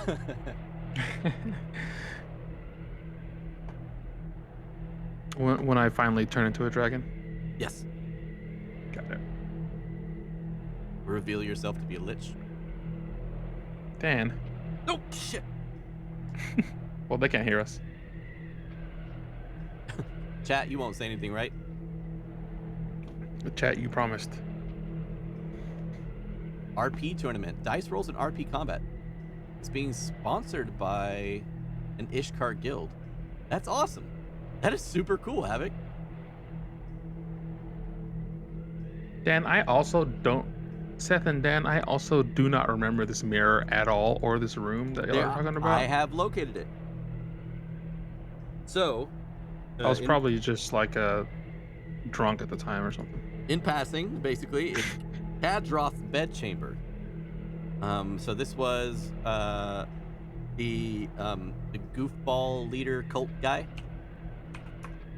His bedchamber says a gilded mirror covering most of the east wall is what made Kadroth want this room for himself.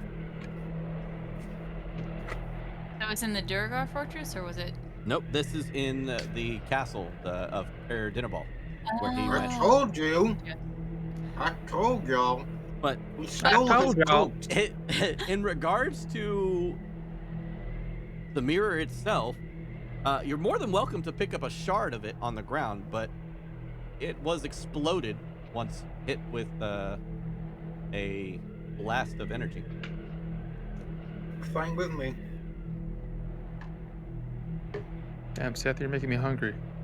I was about to say, dude, my mouth is watering. I literally am about to go Literally, grab like a bite he's of munching on something, and I need to go find something to munch on. Pringles, thank you.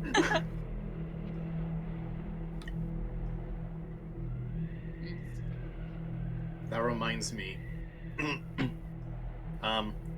Ray, I've got to say this now. Kinrava's going to want to talk to you, like, when everyone sort of, like, leaves the room. Like, when we, like, get out of here, Kinrava's going to be like, hey, can I talk to you for a moment, please? Don't say shit like that when people could be listening.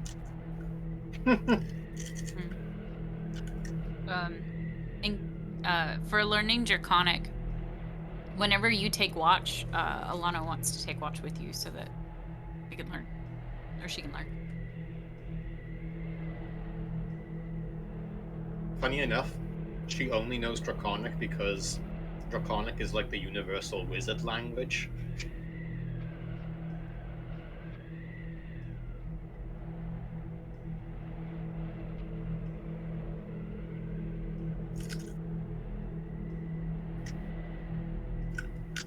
Oh. Are we going to address griffin size and stat blocks?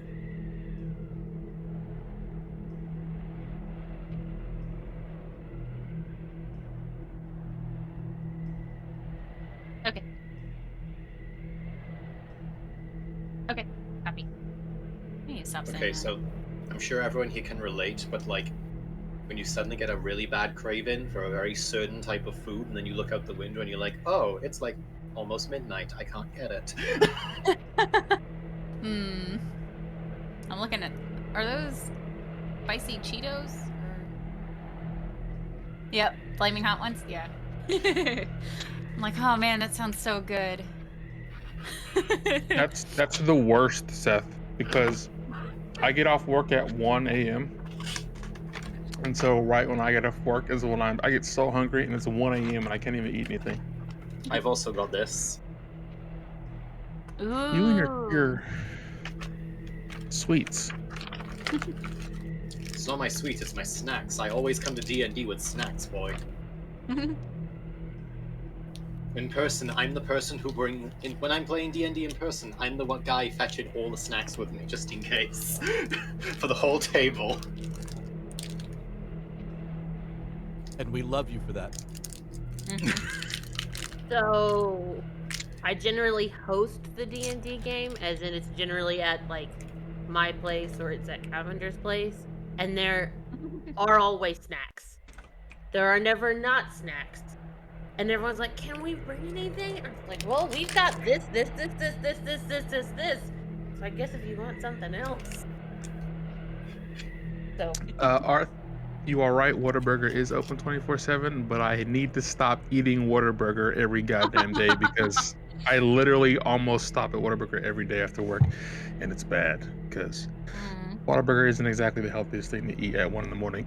it's a good point. Okay. Not the healthiest thing to heat, period. Ooh, Yeah. 1 in the morning. those are one of my favorites.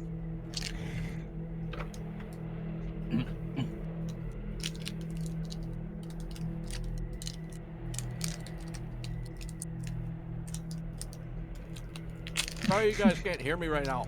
I'm literally like chewing on the loudest chips possible.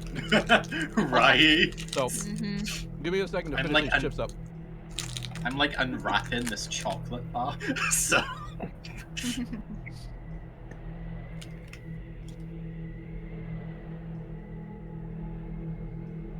Oh, Whataburger fanny pack.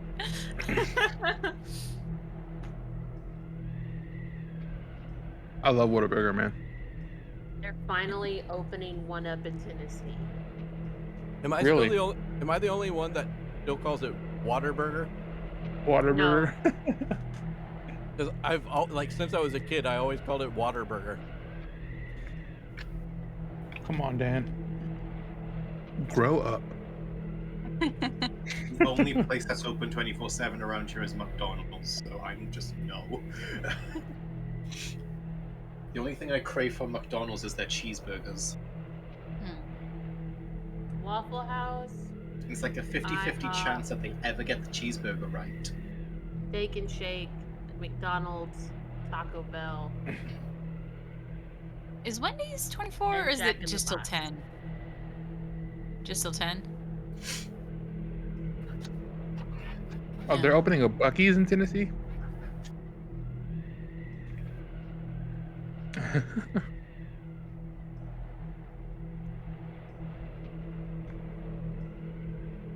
FYI, my nose might just start to bleed at any point. Just letting you know. Awesome. Yeah, I didn't think our Awesome roleplay. characters Wait till were we're in that combat. attractive, but I know. I'll punch myself in the nose. Oh god, please don't. I'll rip my piercing out. Ah, Jesus! no. I'm in character. I mean, I don't Supposed to be think the Abel would biggest have a Buc-ee's. nose ring in the freezing cold. Absolutely. They better not open the biggest Buc-ee's in I was like, Tennessee.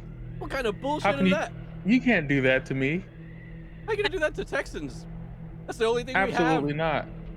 have. Okay, Oh yeah, biggest Buc-ee's opening in Tennessee. that is fucking crazy. Mm-mm. Nope, I'm burning it Of down. course it's going in Sevier County. Wow. Boop, boop, boop. Boop. Sorry, that was Damn, my phone. Gatlinburg gets all the cool shit.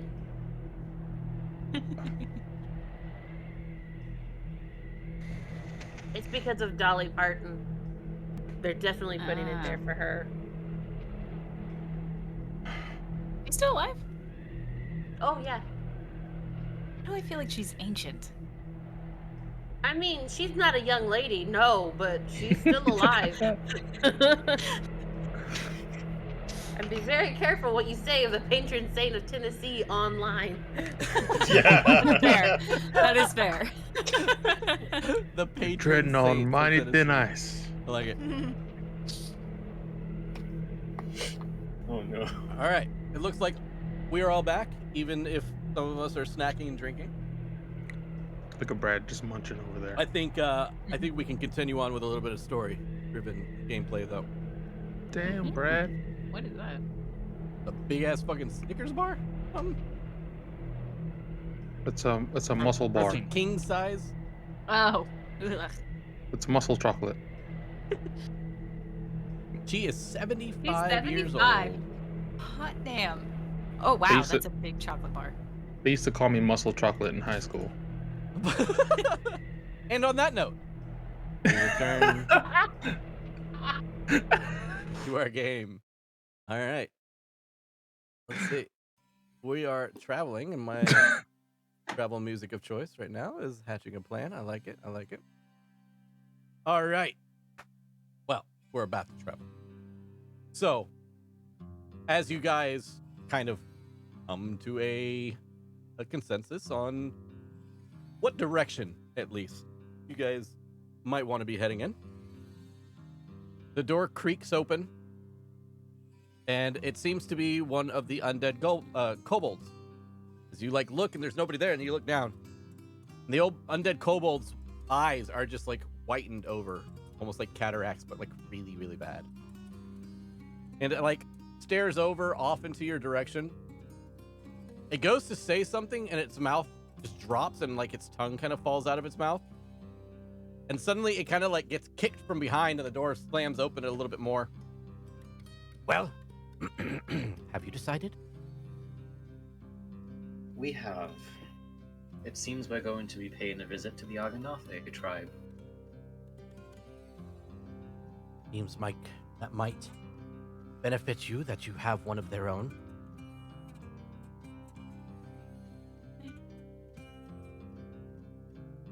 I'm then. so excited. I believe you must prepare for such journey. I agree as well. And I also have something to talk to you about as well before. I want to talk about that potion we found in the wizard tower. The potion we found in the wizards. Are you speaking to me? No, I'm speaking to Leoden. My apology. Oh. Yeah? There is something I did not. It's really cold there. Hold on. You say it's cold. Yeah, Guys, we're gonna die. it's a concern for sure. I have flashbacks to the blizzard that fucked me up. Oh yeah. For those that I are know, kind of same. just now joining us. For those that are just now joining us, Icewind is no fucking joke when it comes to weather, at least not in my game. I have nearly killed players by just using weather. These players. These These players. players. These players. Us. I Us almost right here. killed Trey. No. And as a result, Leah didn't. But you get it. You understand what I'm trying to say. But carry on, please. Sorry. It was just funny the way they were put it. Well, my robes are super thermal insulated now, but I'm certainly not gonna say no to get some extra winter gear. Yeah, I'm probably gonna have those rows we found sewn into my clothing. I can appease somebody to do it for free. I mean, we just saved this city, so I'm pretty sure you can find someone, and if not, just call them an ungrateful bastard and guilt them into it. I mean, I have some familiarity with sewing. I might be able to help you. I've worked on my armor. That'd be amazing. She just takes off her jacket, hands it over to you with 3 throws that she had gotten from Jesus the Christ. fortress. We also stole all the devil guy's clothes as well. Them too. Just pan over to Grimly wearing one of them. The slow pan. The slow pan. Munching on the Just chocolate bar he got from slowly nowhere. pans down to his feet, and he's wearing some gold slippers. I forgot about those goddamn slippers. This whole Just time. kidding. Just kidding.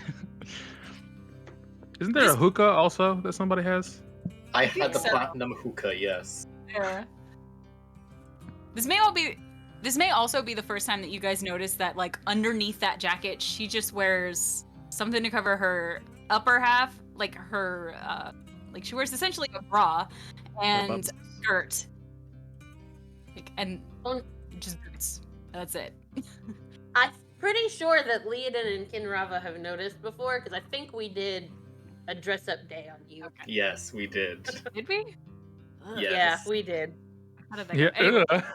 so she really doesn't wear much underneath her jacket down here, but when she's up north, like she actually bundles up. Abel's naked under his clothes too.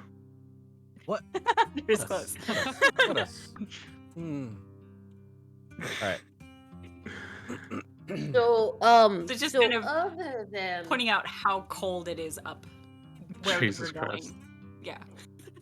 how in the absolute 7 levels of hell are we going to 9. find stuff? I know. Kinrama. I actually do. Leodin doesn't. Yeah. Are we It's gonna 9, Leodin. find? So good.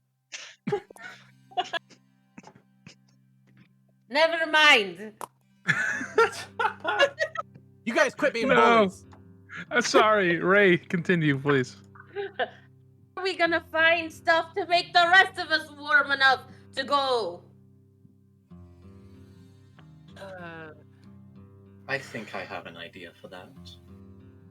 Alright, Maybe there's some sales going on in town from the people that passed. I believe Jesus. we can always speak to the town's speaker, who I'm sure is very grateful that there's still a town for her to speak in. There. I'm sure we could find furs and whatnot to throw over ourselves without issue. We should probably get moving soon, though, because if there's a way to end the night in whatever this location we're going to is, then I would like to move as swiftly as possible. Yes. So, Weird. real quick, for reference, Olanu, you have traveled this route before, but you traveled the route on foot. It took you quite some time, but you were able to do it on foot. Excuse me. It took you about 3.5 days. One way, one direction. Now that you've been in 10 towns long enough, and you've been doing the trade route business with Ian and everything like that, you could probably guesstimate that even with mounted axe beaks or dog sleds or whatever you guys choose to travel with, you're looking at about a 32 to 35 hour journey. Now cut that in half because of her power. Yep. Oh, is that your totem thing? Yeah. Or was that cutting it in half with my totem thing? That is not cutting it in half. Okay. So we're talking about like. Dan, just double all future travel so that. Yeah, exactly. So I don't have to do some math here. So I would say that with her ability to do so, magically do so, essentially, I wouldn't say that it would cut it in half because most of the travel is through the mountains themselves, including sheer cliff climbing and other dangerous locations, to where speedy travel probably isn't the safest. Okay. So I'd say you could probably cut it down to about 20 hours. Not bad. Not bad. Yeah.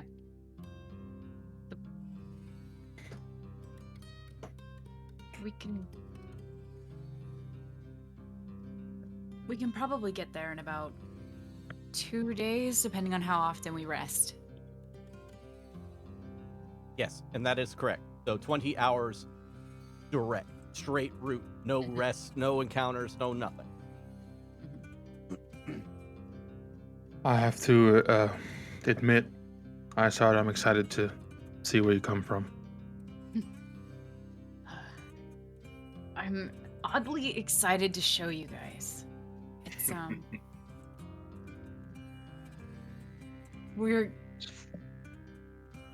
we're different than 10 towners. And it'll be refreshing to see everybody again.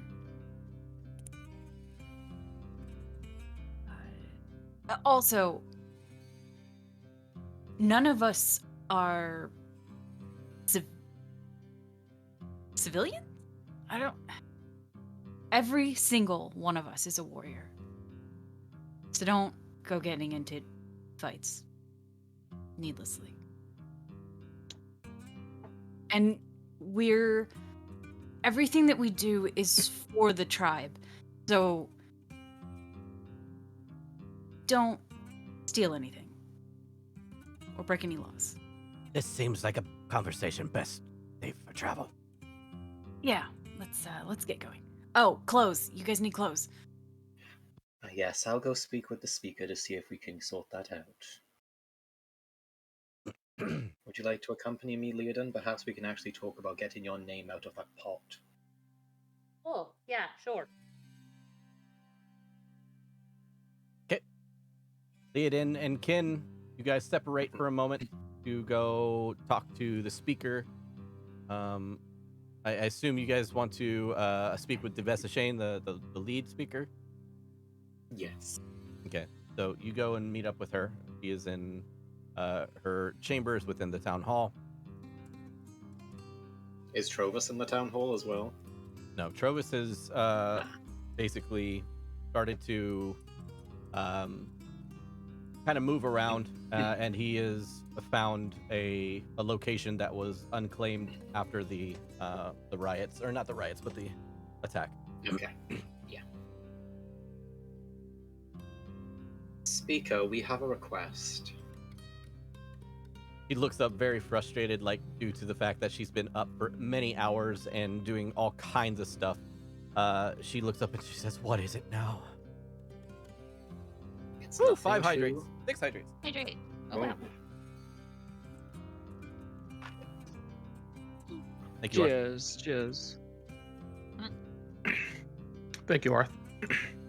It's nothing too taxing, I assure you. However, it seems that we're going to be traveling up into the spine of the world soon. There's a promising lead about what could possibly end the Rime. We're going to require a few extra furs to go up there. Would you mind do you know if there's any way we could procure said items ideally as fast as possible? He looks up like frustrated, and you can see she was like angry when you first entered the room, just due to the sheer stress that she's under. But when you speak, she sees Leod in there. Her brows kind of go from furrowed to relaxed, and she says, "I'm sorry. Of course, yeah, we can procure you some heavier clothing. That's what you seek." Thank you. Are you okay? Relatively. Let's just go, like, right now.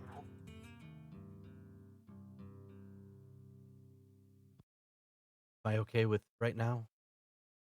Oh. Are you okay right now? Not are you okay with right now? I myself have been better. Scale of 1 to 10, probably a 6.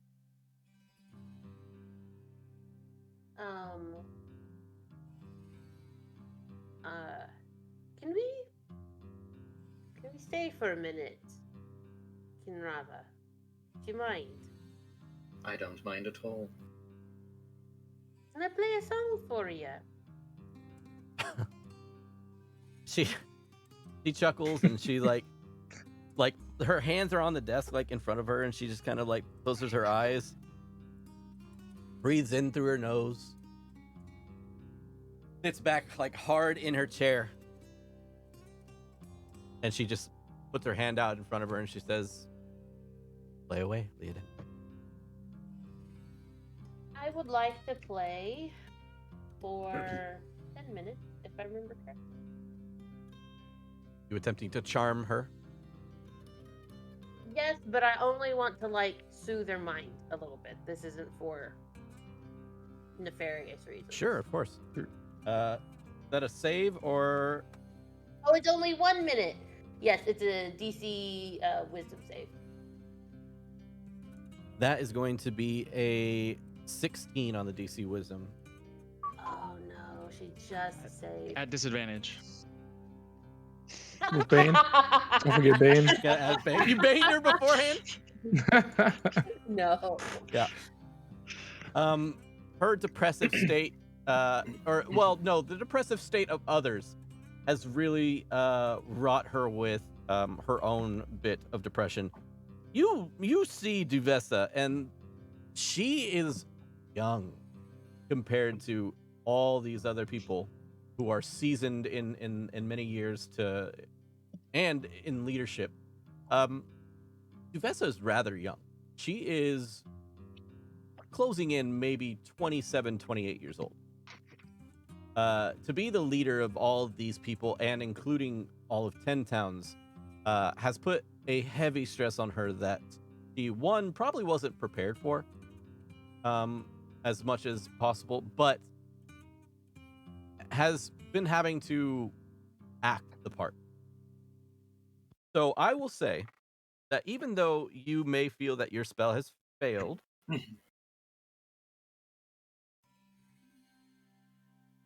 she looks up to you with a clear smile on her face. And she says, thank you. You're welcome. May I make a suggestion before we go?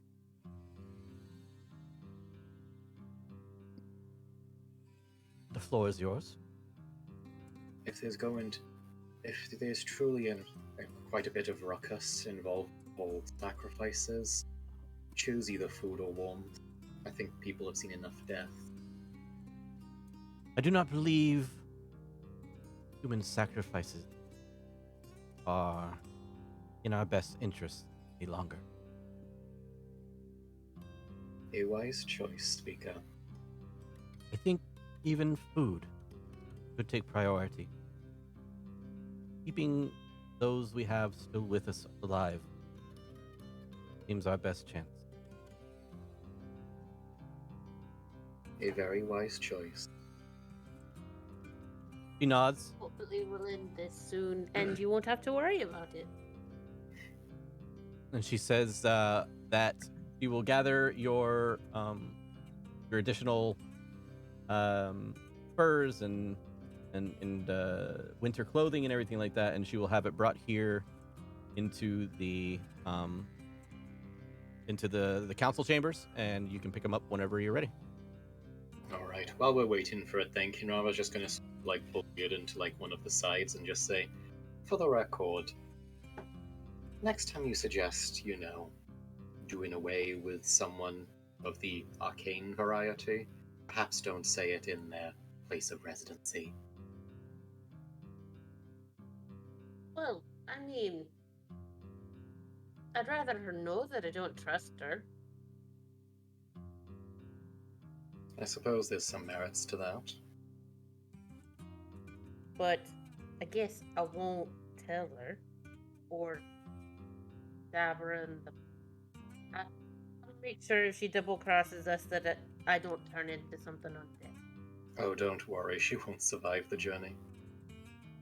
Oh, good. All right. The rest of you, while they're doing this and procuring the clothing, what are you doing? Are you doing anything in particular? Are you doing anything extra outside of getting ready for the journey? Okay. Is Abel gonna help with the clothing or sewing the Yeah. furs Oh yeah. into- I'll do that. Yeah, Okay. for Iceheart. You're sewing furs for Just a Iceheart? bunch of furs together for her little shawl, if you will. Hmm. Yeah, no problem. All right. So as you exit the building, Kin and Leiden, you open the door and you're about to take a step and you get almost jump scared as as Cuckoo is just looking up like inches away from the door and just looking directly up at you. Where you going? Where have you been? We're gonna go someplace very cold. Do you want to come with us? Your food? I mean, I hope so. Leodin, he's probably gonna get eaten by the griffin. Percy doesn't eat him. Percy's not big enough And to. if griffins are as smart as Alanu says they are, then chances of them being able to understand not to eat him, it'll be fine. You see like a look of confusion as Cuckoo is looking back and forth between you and Kinrava, and then like he looks over at like Leodin and just says, "I'll go with you."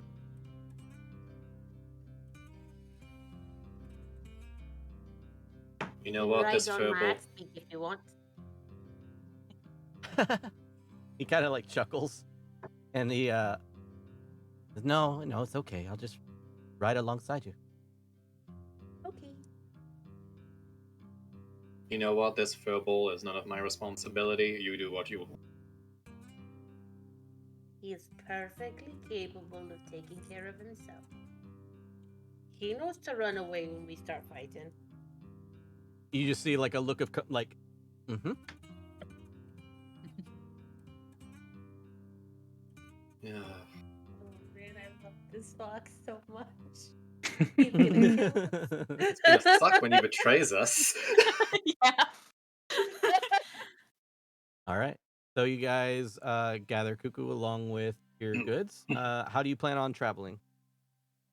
We have our axe speaks, don't we? Yeah. You can get us to the. Actually, least doesn't as Velony have far like the as dog sleds as well?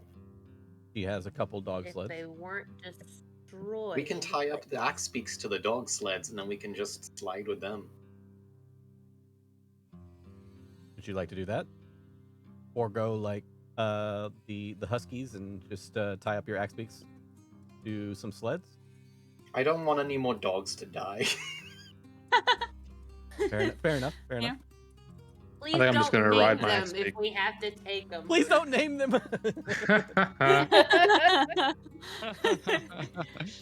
That's sad. That's it. No. We have Especially enough with axe the beaks though little to dog.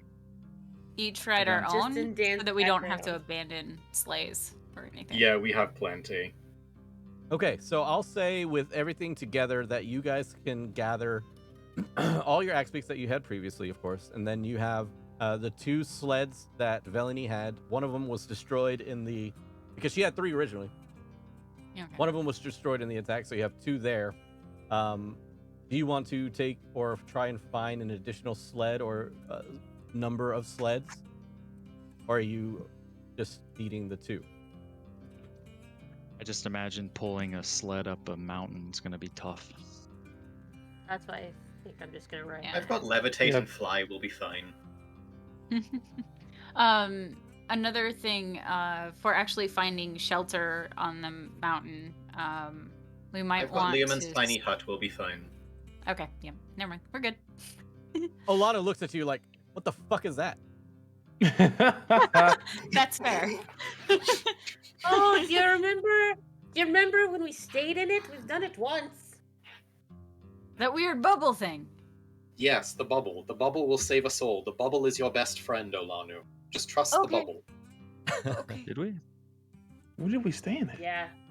On the side of the When mountain? we had Brom with us in Dragon Okay. Yeah. Yeah. Reed Cave, yeah. Okay. I forgot. Okay, Good times. Brom. All right, let's get the fuck out of here. sounds good. Let's. Provisions wise, Oh shit. Ooh, your my- food. How we looking? Yeah. We stocked up a lot of rations before going to that mountain. And we were We only at that did, mountain actually. for like a couple days. Yep. You I've right. got a lot. 5. I've got 5 days of rations. I've got 7. I've got 3 days. Backpack. Well, I've got 27. Oh well. Yeah, we're fine. We're fine, guys. We're good. Leonin literally is just carrying a huge ass backpack with like pots and pans and stuff like that rattling She's got a around. bag of holding, Dan. She's got a bag of holding. I do That's have a great. bag of holding. That's good stuff. Good stuff. All right, sure. With that, I assume that you guys probably have enough for the journey, at least to the location that you guys are going to. So no worries there. Just remember, you do have to feed the axe beaks along with yourselves, so That's provisions why will I be got it. basically doubled. And I feed mine with praise. everybody's just full, and hers is just starving. Can No, Velany every Velany time that kill our happens, ex? I just kind of like give the XP. All right. So, on that note, congratulations. You've done everything you need to do before leaving. If there's nothing else you personally want to do as your character before leaving Bryn Shander, who head towards the spine of the world, Thanks, what would you like to do? Shacks, but that's it. I would Graham just Sachs thanks has been Graham thanked. Shacks, but that, Am I able to see if Trovis is doing something with himself instead of just living in his own misery? We shall see.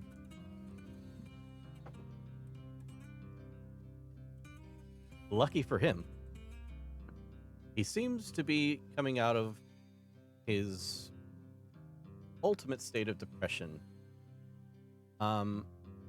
Not in the way that you might want him to, but he is Back on a bender.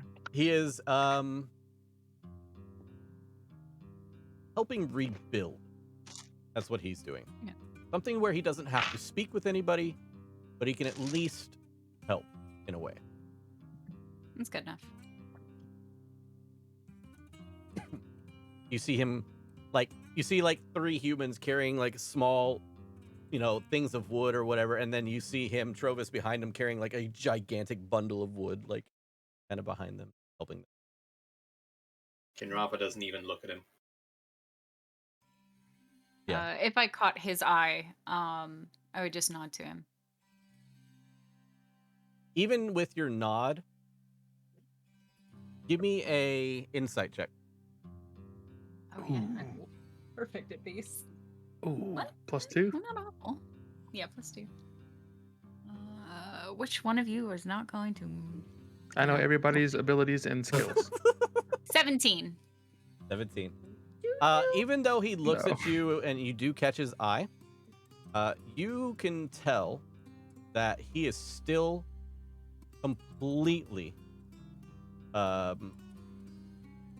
regretful for what he had done, and he doesn't do it as a sign of disrespect. But when you go and nod your head at him and show that you are acknowledging him, he immediately looks down at the ground and continues doing what he was doing. He does it more out of shame. Fine. He could use some of that. Okay. You guys make your way to the outskirts of the city. Whoa! Shiny! Ow. Shiny! Rime. Tiny. Oh, Bloofy's and Kroot! Those are new people, aren't Yeah, they? they're the new people to the stream. They just recently joined last couple streams. And we did hit the sub goal. Thank you, Shiny. That is so cool. Thank you very much. Very kind of you.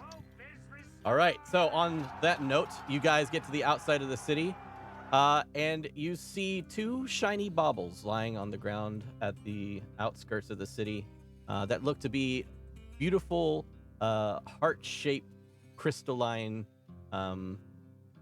just almost like heart-shaped crystals just lying there in the snow. Anonymous fuck? cheer, 500. Very nice. Anonymous! Anonymous. Aw. And on the crystalline hearts, you see the name Shiny has been carved into one of them. Aw. Cute. I picked them up. Very nice. You may pick them up. All I'm right. gonna use my jeweler's Oh. tools to see what they're worth so that I can sell them for money. What you once thought were things of ice, you notice that they're pure diamond and they're the size of Hell apples. yes. Hell yes. You go to Jesus. look as you think they're because they're pristine looking. You go to look and you realize, oh, this is just ice.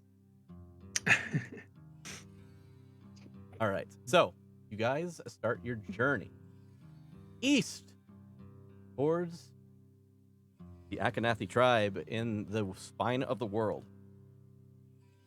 As you're going along your journey, you're met with a beautiful sky, just kind of like what's in Brad's background there. Beautiful skyline showing the Aurora Borealis and the night sky. The snow is light when you leave, very light. The winds are light, almost pristine Icewind Dale weather. Before this occurs, as you guys are, taking off and going, who has the highest passive perception? I think Leoden, correct? Yeah, she has 32 passive perception. God. I have 22, but I'll take the 32 instead.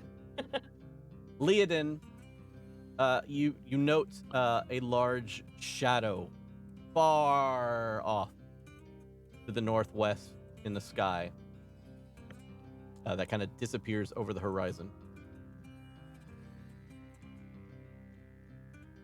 before you head out. Does the shadow look like anything? From a distance, Or is it just it's very difficult to even perceive what shape you're looking at. You would notice that on the ends of the shadow, they seem to slowly move up and down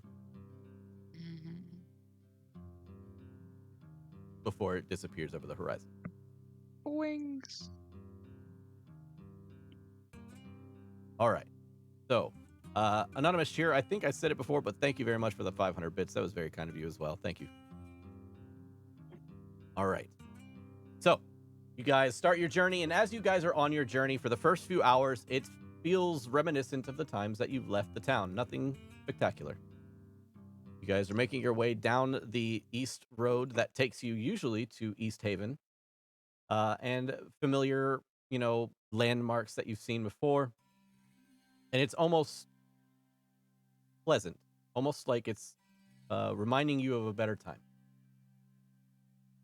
You have subtle memories of a recently lost friend, and you finally get to the outskirts of East Haven. And it is exactly what you expect. East Haven has been decimated in terms of the destruction. Many buildings left not standing. The docks themselves have been destroyed. Many of the boats that were on the ice have been have sunken into the ice as far as they can. You see like parts of the boats kind of sticking up out of the water. But it is a sad sight as you come up to the overlooking point that has the sign that says that pickpocketing is completely legal here, where it says "Watch your purse." And you continue on eastward. As you're going, Veleny seems to be taking the lead most of the time, along with Olanu. She seems to kind of be interested in the fact that her movement is not necessarily as impeded as it normally would be due to the travel with Olanu. She's interested in it. She seems to be kind of like eyeing it and studying it. All right.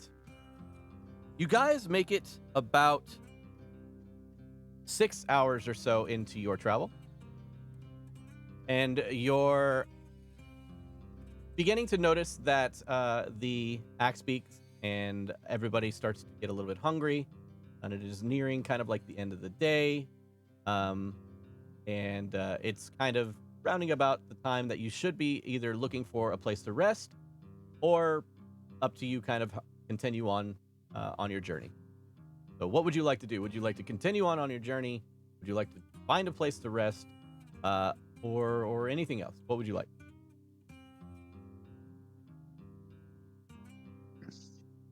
Maybe we should Think go we as should long as the weather's good. Yeah. Never Depends know if we'll run into a on- storm. Yeah. If Be the a good weather's idea. pretty good, we can press onwards a bit. How about if we camp just before we reach before we have to like go up the mountain? So maybe That's- just a Totally doable if you'd like. You would know that you're about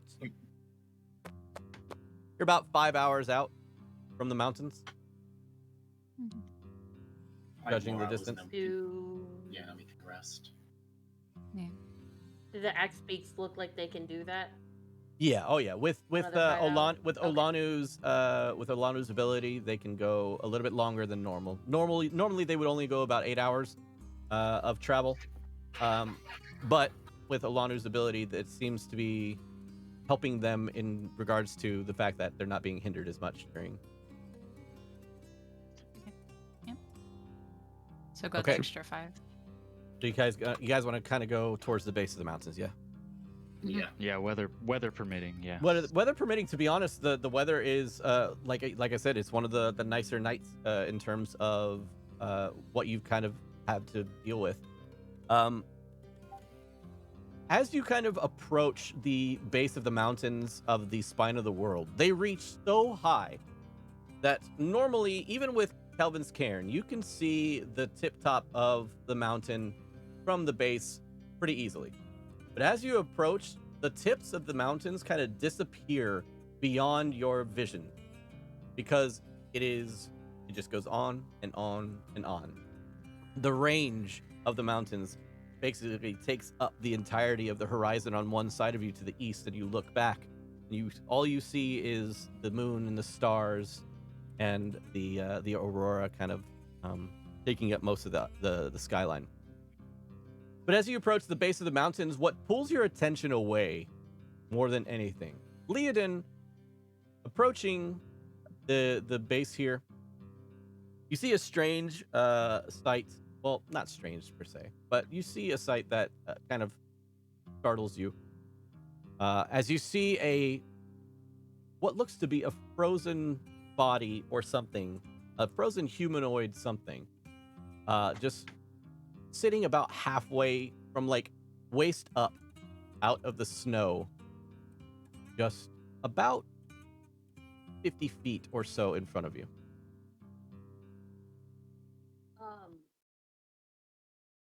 Iceheart, on this stretch of road, is there normally a frozen person just down the way?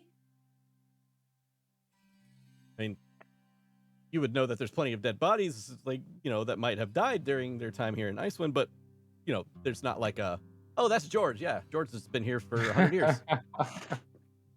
You're gonna see that a lot. Not everybody makes the journey. Detect magic. Right, well, You want to detect magic? there's one up there. You cast detect magic, and Divine sense. you cast detect magic, and the only magic that pops up to you is the very bright felony, and then of course whatever magic items you have on you. But the corpse itself, from this distance at least, does not show anything.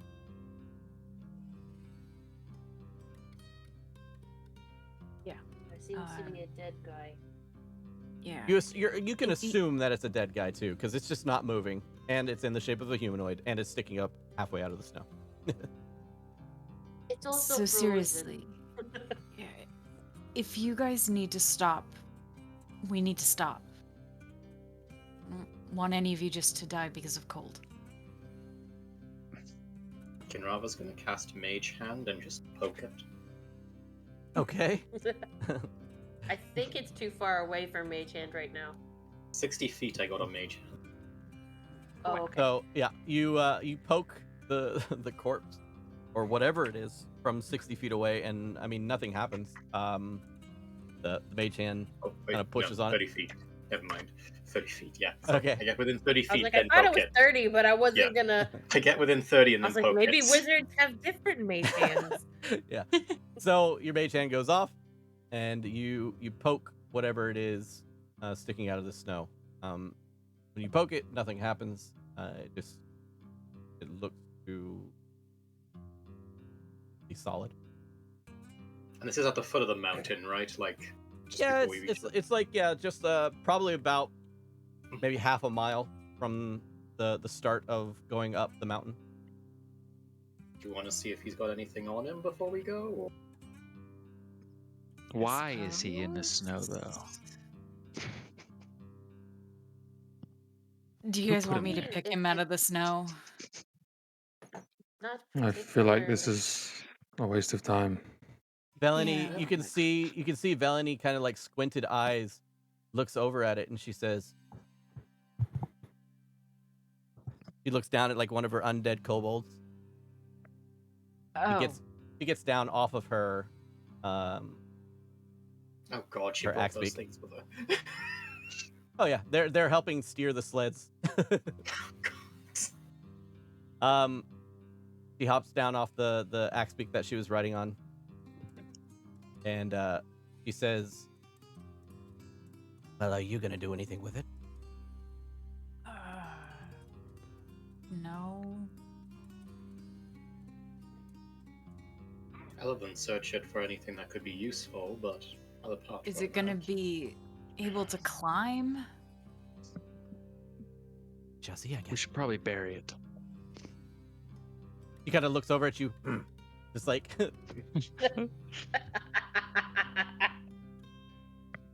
She says, "Very well. Finders keepers." And she starts to walk over to the corpse on the ground there. As she approaches, she kind of gets close to it and starts doing like a close inspection of it, until she finally kind of takes her hand and places it on the body, and like puts her head up in the air and starts to say her arcane words. As this is happening, what are you guys doing? I'll probably be just checking out the mountain. Just looking up. Raba's going to gently sort of like go over towards where Iceheart is, since Velany is like very busy right now. Mhm. And sort of just say, let's keep an eye on her so that we don't end up like that. Okay. Also, where do you think would be an ideal spot to put your hut? It can be put anywhere. Should we hide it behind? I can make it change color. As you Okay. guys are talking, in the middle of your conversation, the ground beneath you begins to rumble. Oh, God. Oh, dang. As So normal. Velany immediately gets kind of pulled out of her incantation and looks around and kind of looks down with her arms out like this. She looks back at the group and she says, "Uh-oh." What? Suddenly, as you guys are all standing there, you notice that the ground underneath you begins to move, as the snow is being almost like pulled away from you. Almost like if there was a tide pull towards the corpse. Except that the corpse is rising into the air. The snow being pulled away from you, mounding up.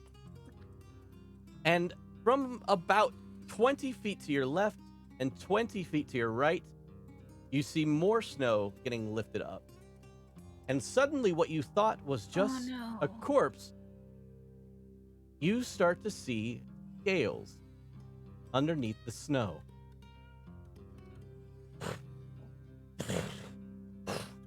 As it wipes most of the snow off, you now see in front of you an ancient white dragon. Velany falls from the top of the dragon with the 2 and lands on her neck. Hi. You might get that Wait. book after all. And of course, takes max damage. So she takes 6 points of fall damage as she falls from the top, cracking her freaking head against a buried rock in the snow. Not The good, not good, not dragon unfurls its wings in the snow, uncovering the fact that it was under the snow. The corpse that you saw above the snow when you had first approached seems to be saddled across its back, almost like a dragon rider. Oh, fuck. The dragon slowly turns to face you all. Not good, not good, not good. Someone should say something. I can't speak Draconic. I glare in. And I'm still learning. Run. In a booming voice. Who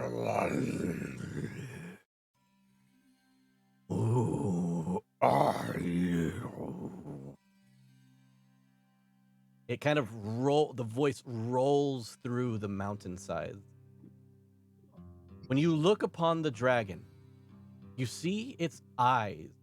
The eyes that you would find to be on the like a regular dragon, that reptilian-like narrowed slit of an eye, dark and scary, to be almost covered in a weird milky white.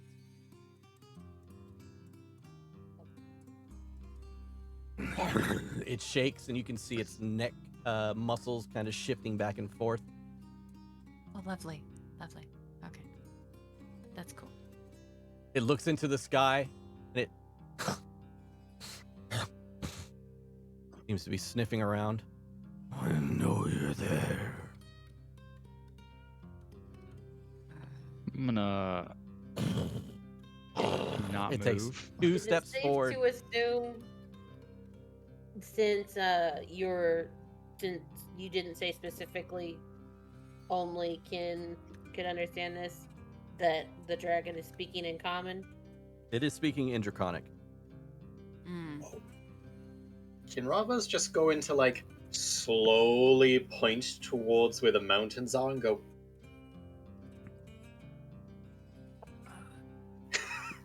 The dragon Not say a word, just sort of up. like... Yep, the dragon looks up, growls deeply, just an echoing growl in his throat, causing your heart and muscles to vibrate with the sound. It takes a moment,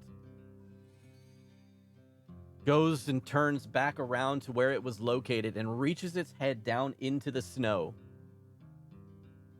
and then whips its head up into the air. And when it does, a gigantic walrus flies 30 feet into the air as the dragon downs it. Starts to chow down on this giant walrus.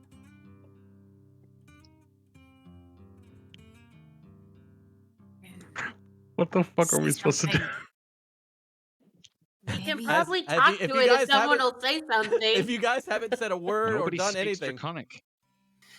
only Well, Kin does. that Only Kin. totally does.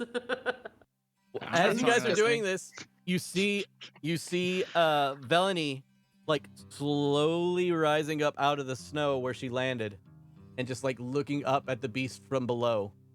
And the beast does like a small 180 turn, and she has to roll out of the way of its huge, I mean literally like 4 foot wide paw, rolling out of the way of it before it slams into the ground next to her. Alana's The gonna dragon- look at Kin. Oh, go ahead. Just see if it'll let us pass. Just let it know that we're seeking access to the mountain. I'm pretty sure it's blind. We should just move. I don't think Alanu, its as sight you begin matters. to whisper, as you begin to whisper, the kind of slower moving ancient dragon that you see in front of you whips its head around towards your direction and then roars the loudest, most intense roar you've ever felt in your entire life. Everybody roll for initiative. Oh, the words. The dreaded Told words. you we should have just talked to him. The dreaded words. I was literally frozen with fear. Then why didn't you say anything?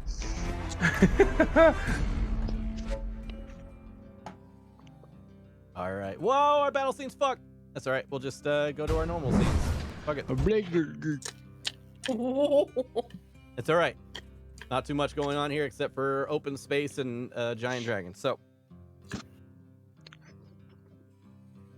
think I have thing yet.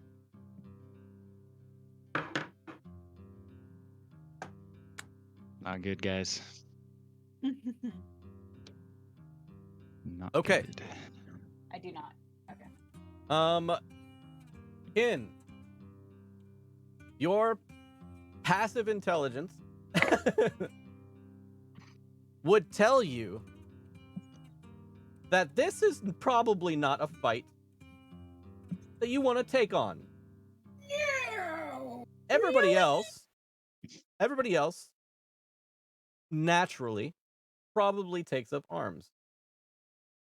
So we will start this with initiative, though. Okay, so let's go down the line. And let's talk.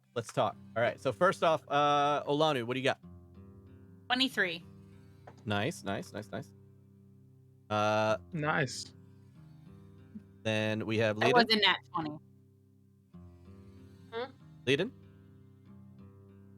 initiative. I also got a nat 20, and so it's a 24.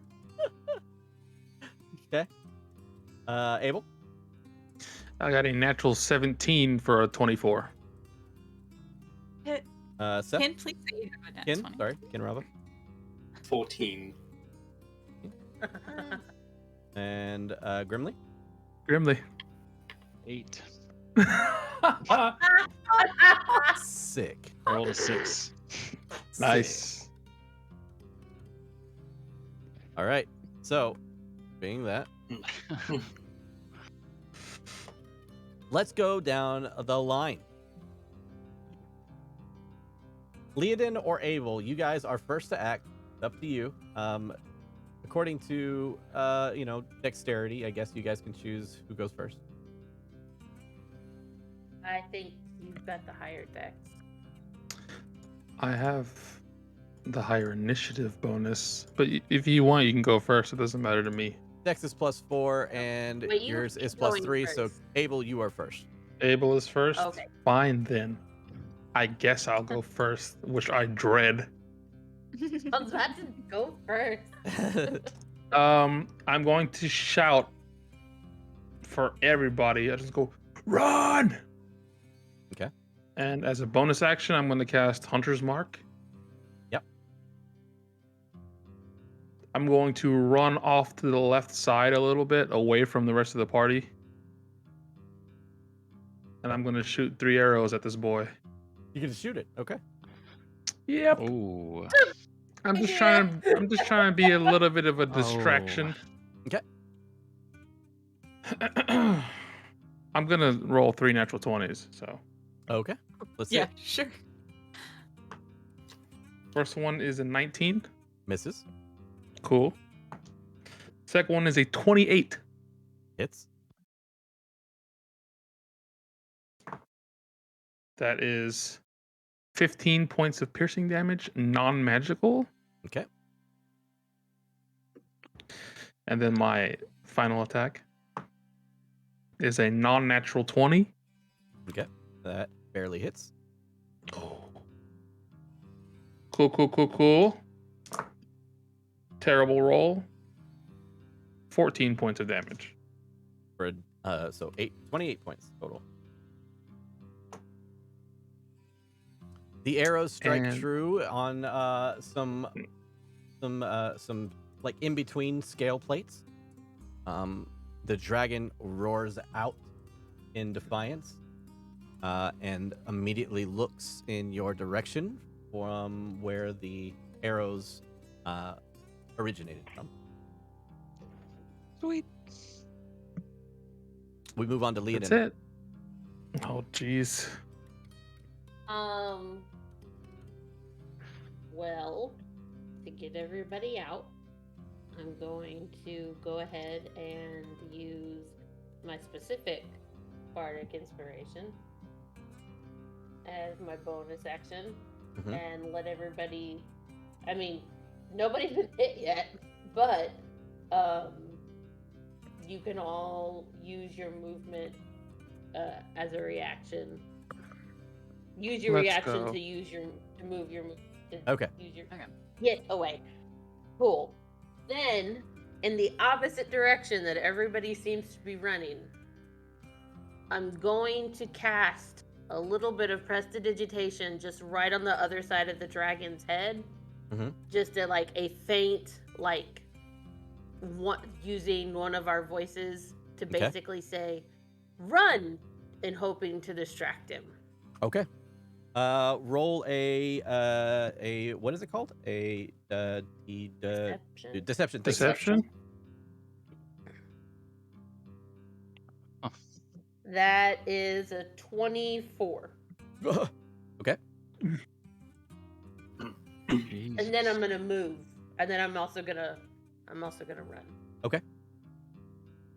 Olanu, do you wish to use your movement to move? Your bonus. What is it? Your reaction to move. Reaction to move. Absolutely. Okay. For once, she thinks that running is a good idea. Olanu, you've heard tales of an ancient white dragon that roams the world around Icewind Dale, roams the area. The name Arviataris comes to note. Do I know anything about him? Like, what tales have I heard? You've heard he's an ancient white dragon, and that don't fucking bother him. Isn't it a she? She. 10 times over. Sorry. I'm glad I shot arrows at her.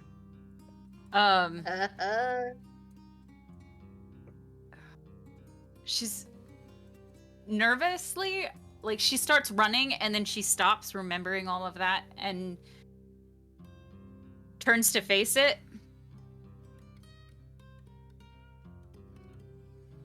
I am gonna butcher how you said that. It is Arviataris. Arviataris. Arby's. Arby's. Arviataris. Roast beef.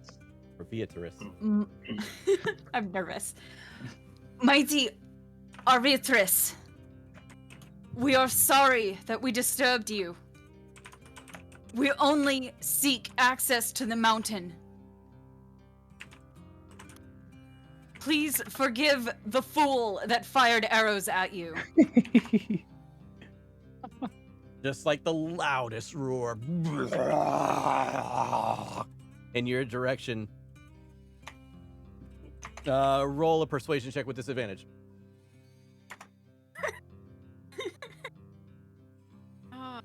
What is my persuasion?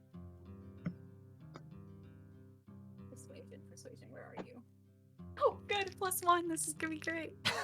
I don't want to use the metal one. That one always lets me down.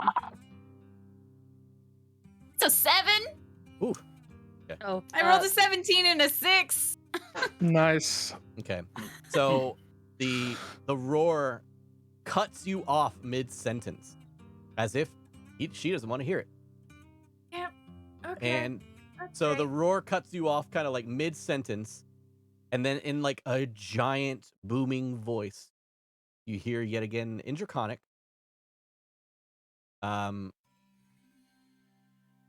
These are my mountains. bonus action rage. No, fuck. All right. Kinraba, you're up. Okay. So, remind me again, what did Leodin do this time? Leodin tried to, well, first off, she used her ability to move you faster, or move you away. So if you want to run for your reaction, you can. Oh, yeah. Okay, so you get further away, and then, or you get closer, however you want to do it, and then you, I don't know, you're a wizard. You get weird with plans and shit. You can do that to move, and then once you've done that, you can see that she created some kind of vocal manifestation behind the dragon, causing the dragon to quickly move its head in that direction. Okay. I'm going to cast Major Image in the same direction that Leodin cast it. Mm-hmm.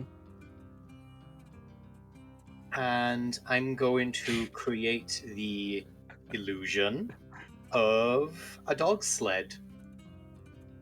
Okay. And it is going to move away from the dragon in the direction that Leodin did her thing. And I can also make it talk, so I'm going to have the dog sled yell out, "Quickly, run!" Okay. And it is going to move away. And I'm also going to pop Ashurbanipal out 30 feet away from me. Okay. Move him 30 feet towards Abel, because the asshole idiot is going to need rescuing soon. Okay. No, I'm good. Lies. And then she is going to yell. Then she's going to not yell, but she's going to just point towards where the mountain is and head towards that direction. Okay.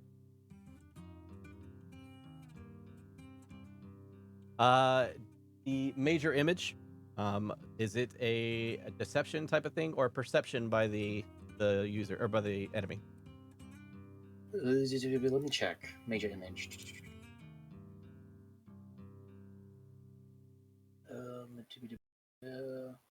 Why can't I find it now? There it is.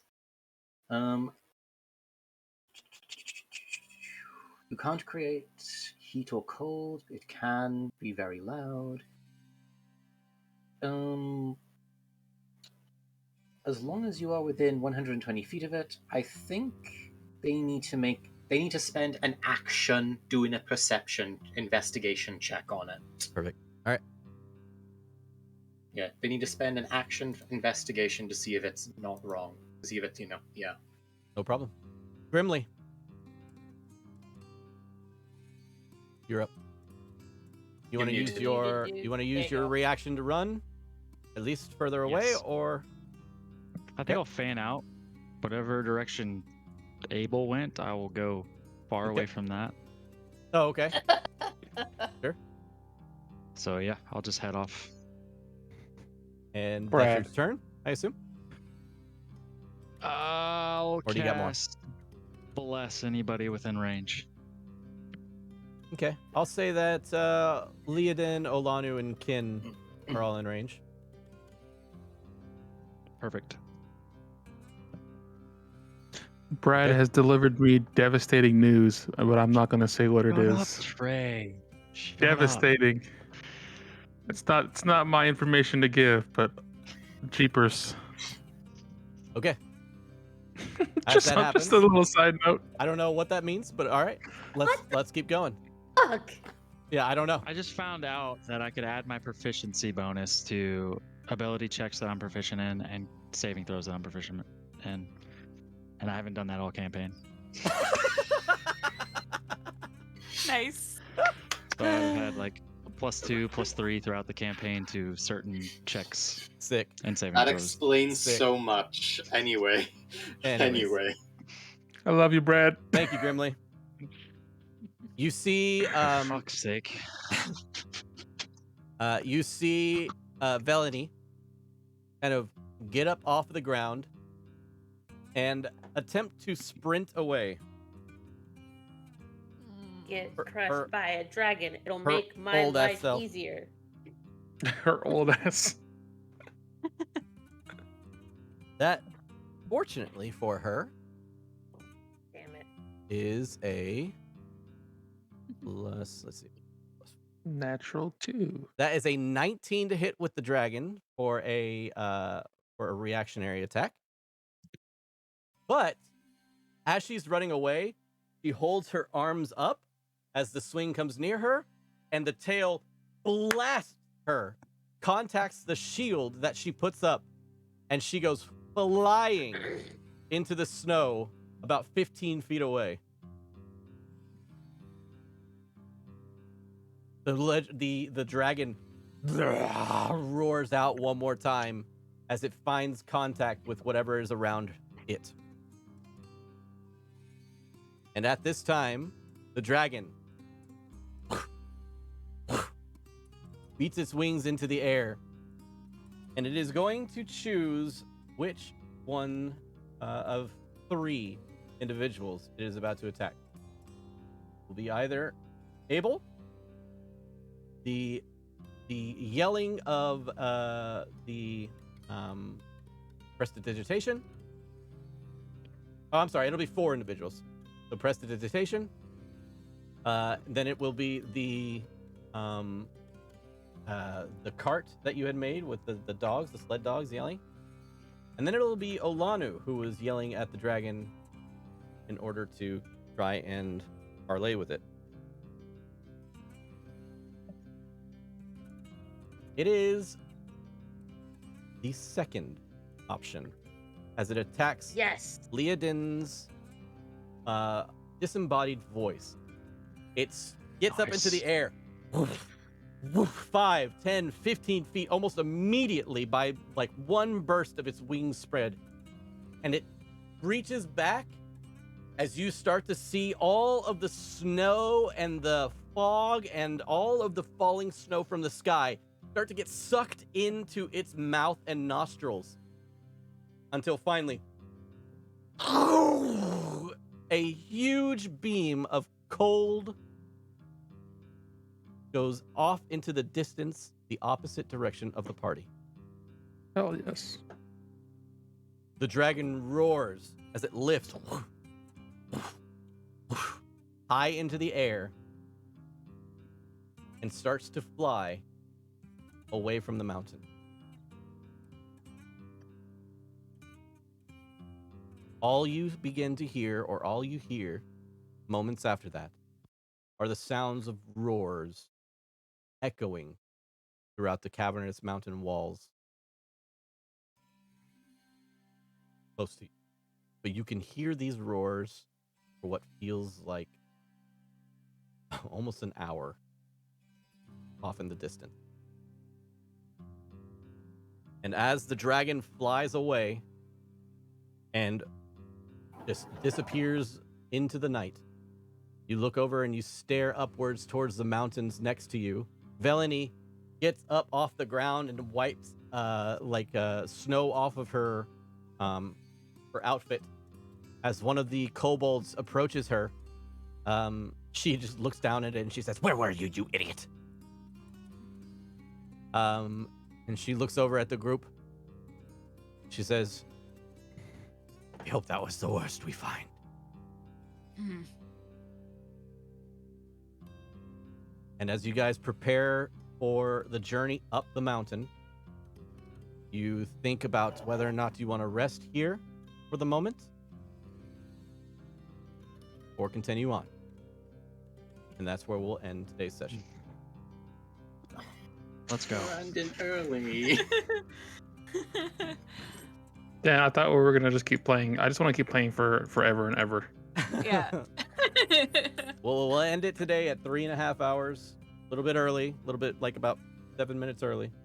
But I think this is a good stopping point instead of going and making our way up the mountain and stopping like halfway up kind of thing.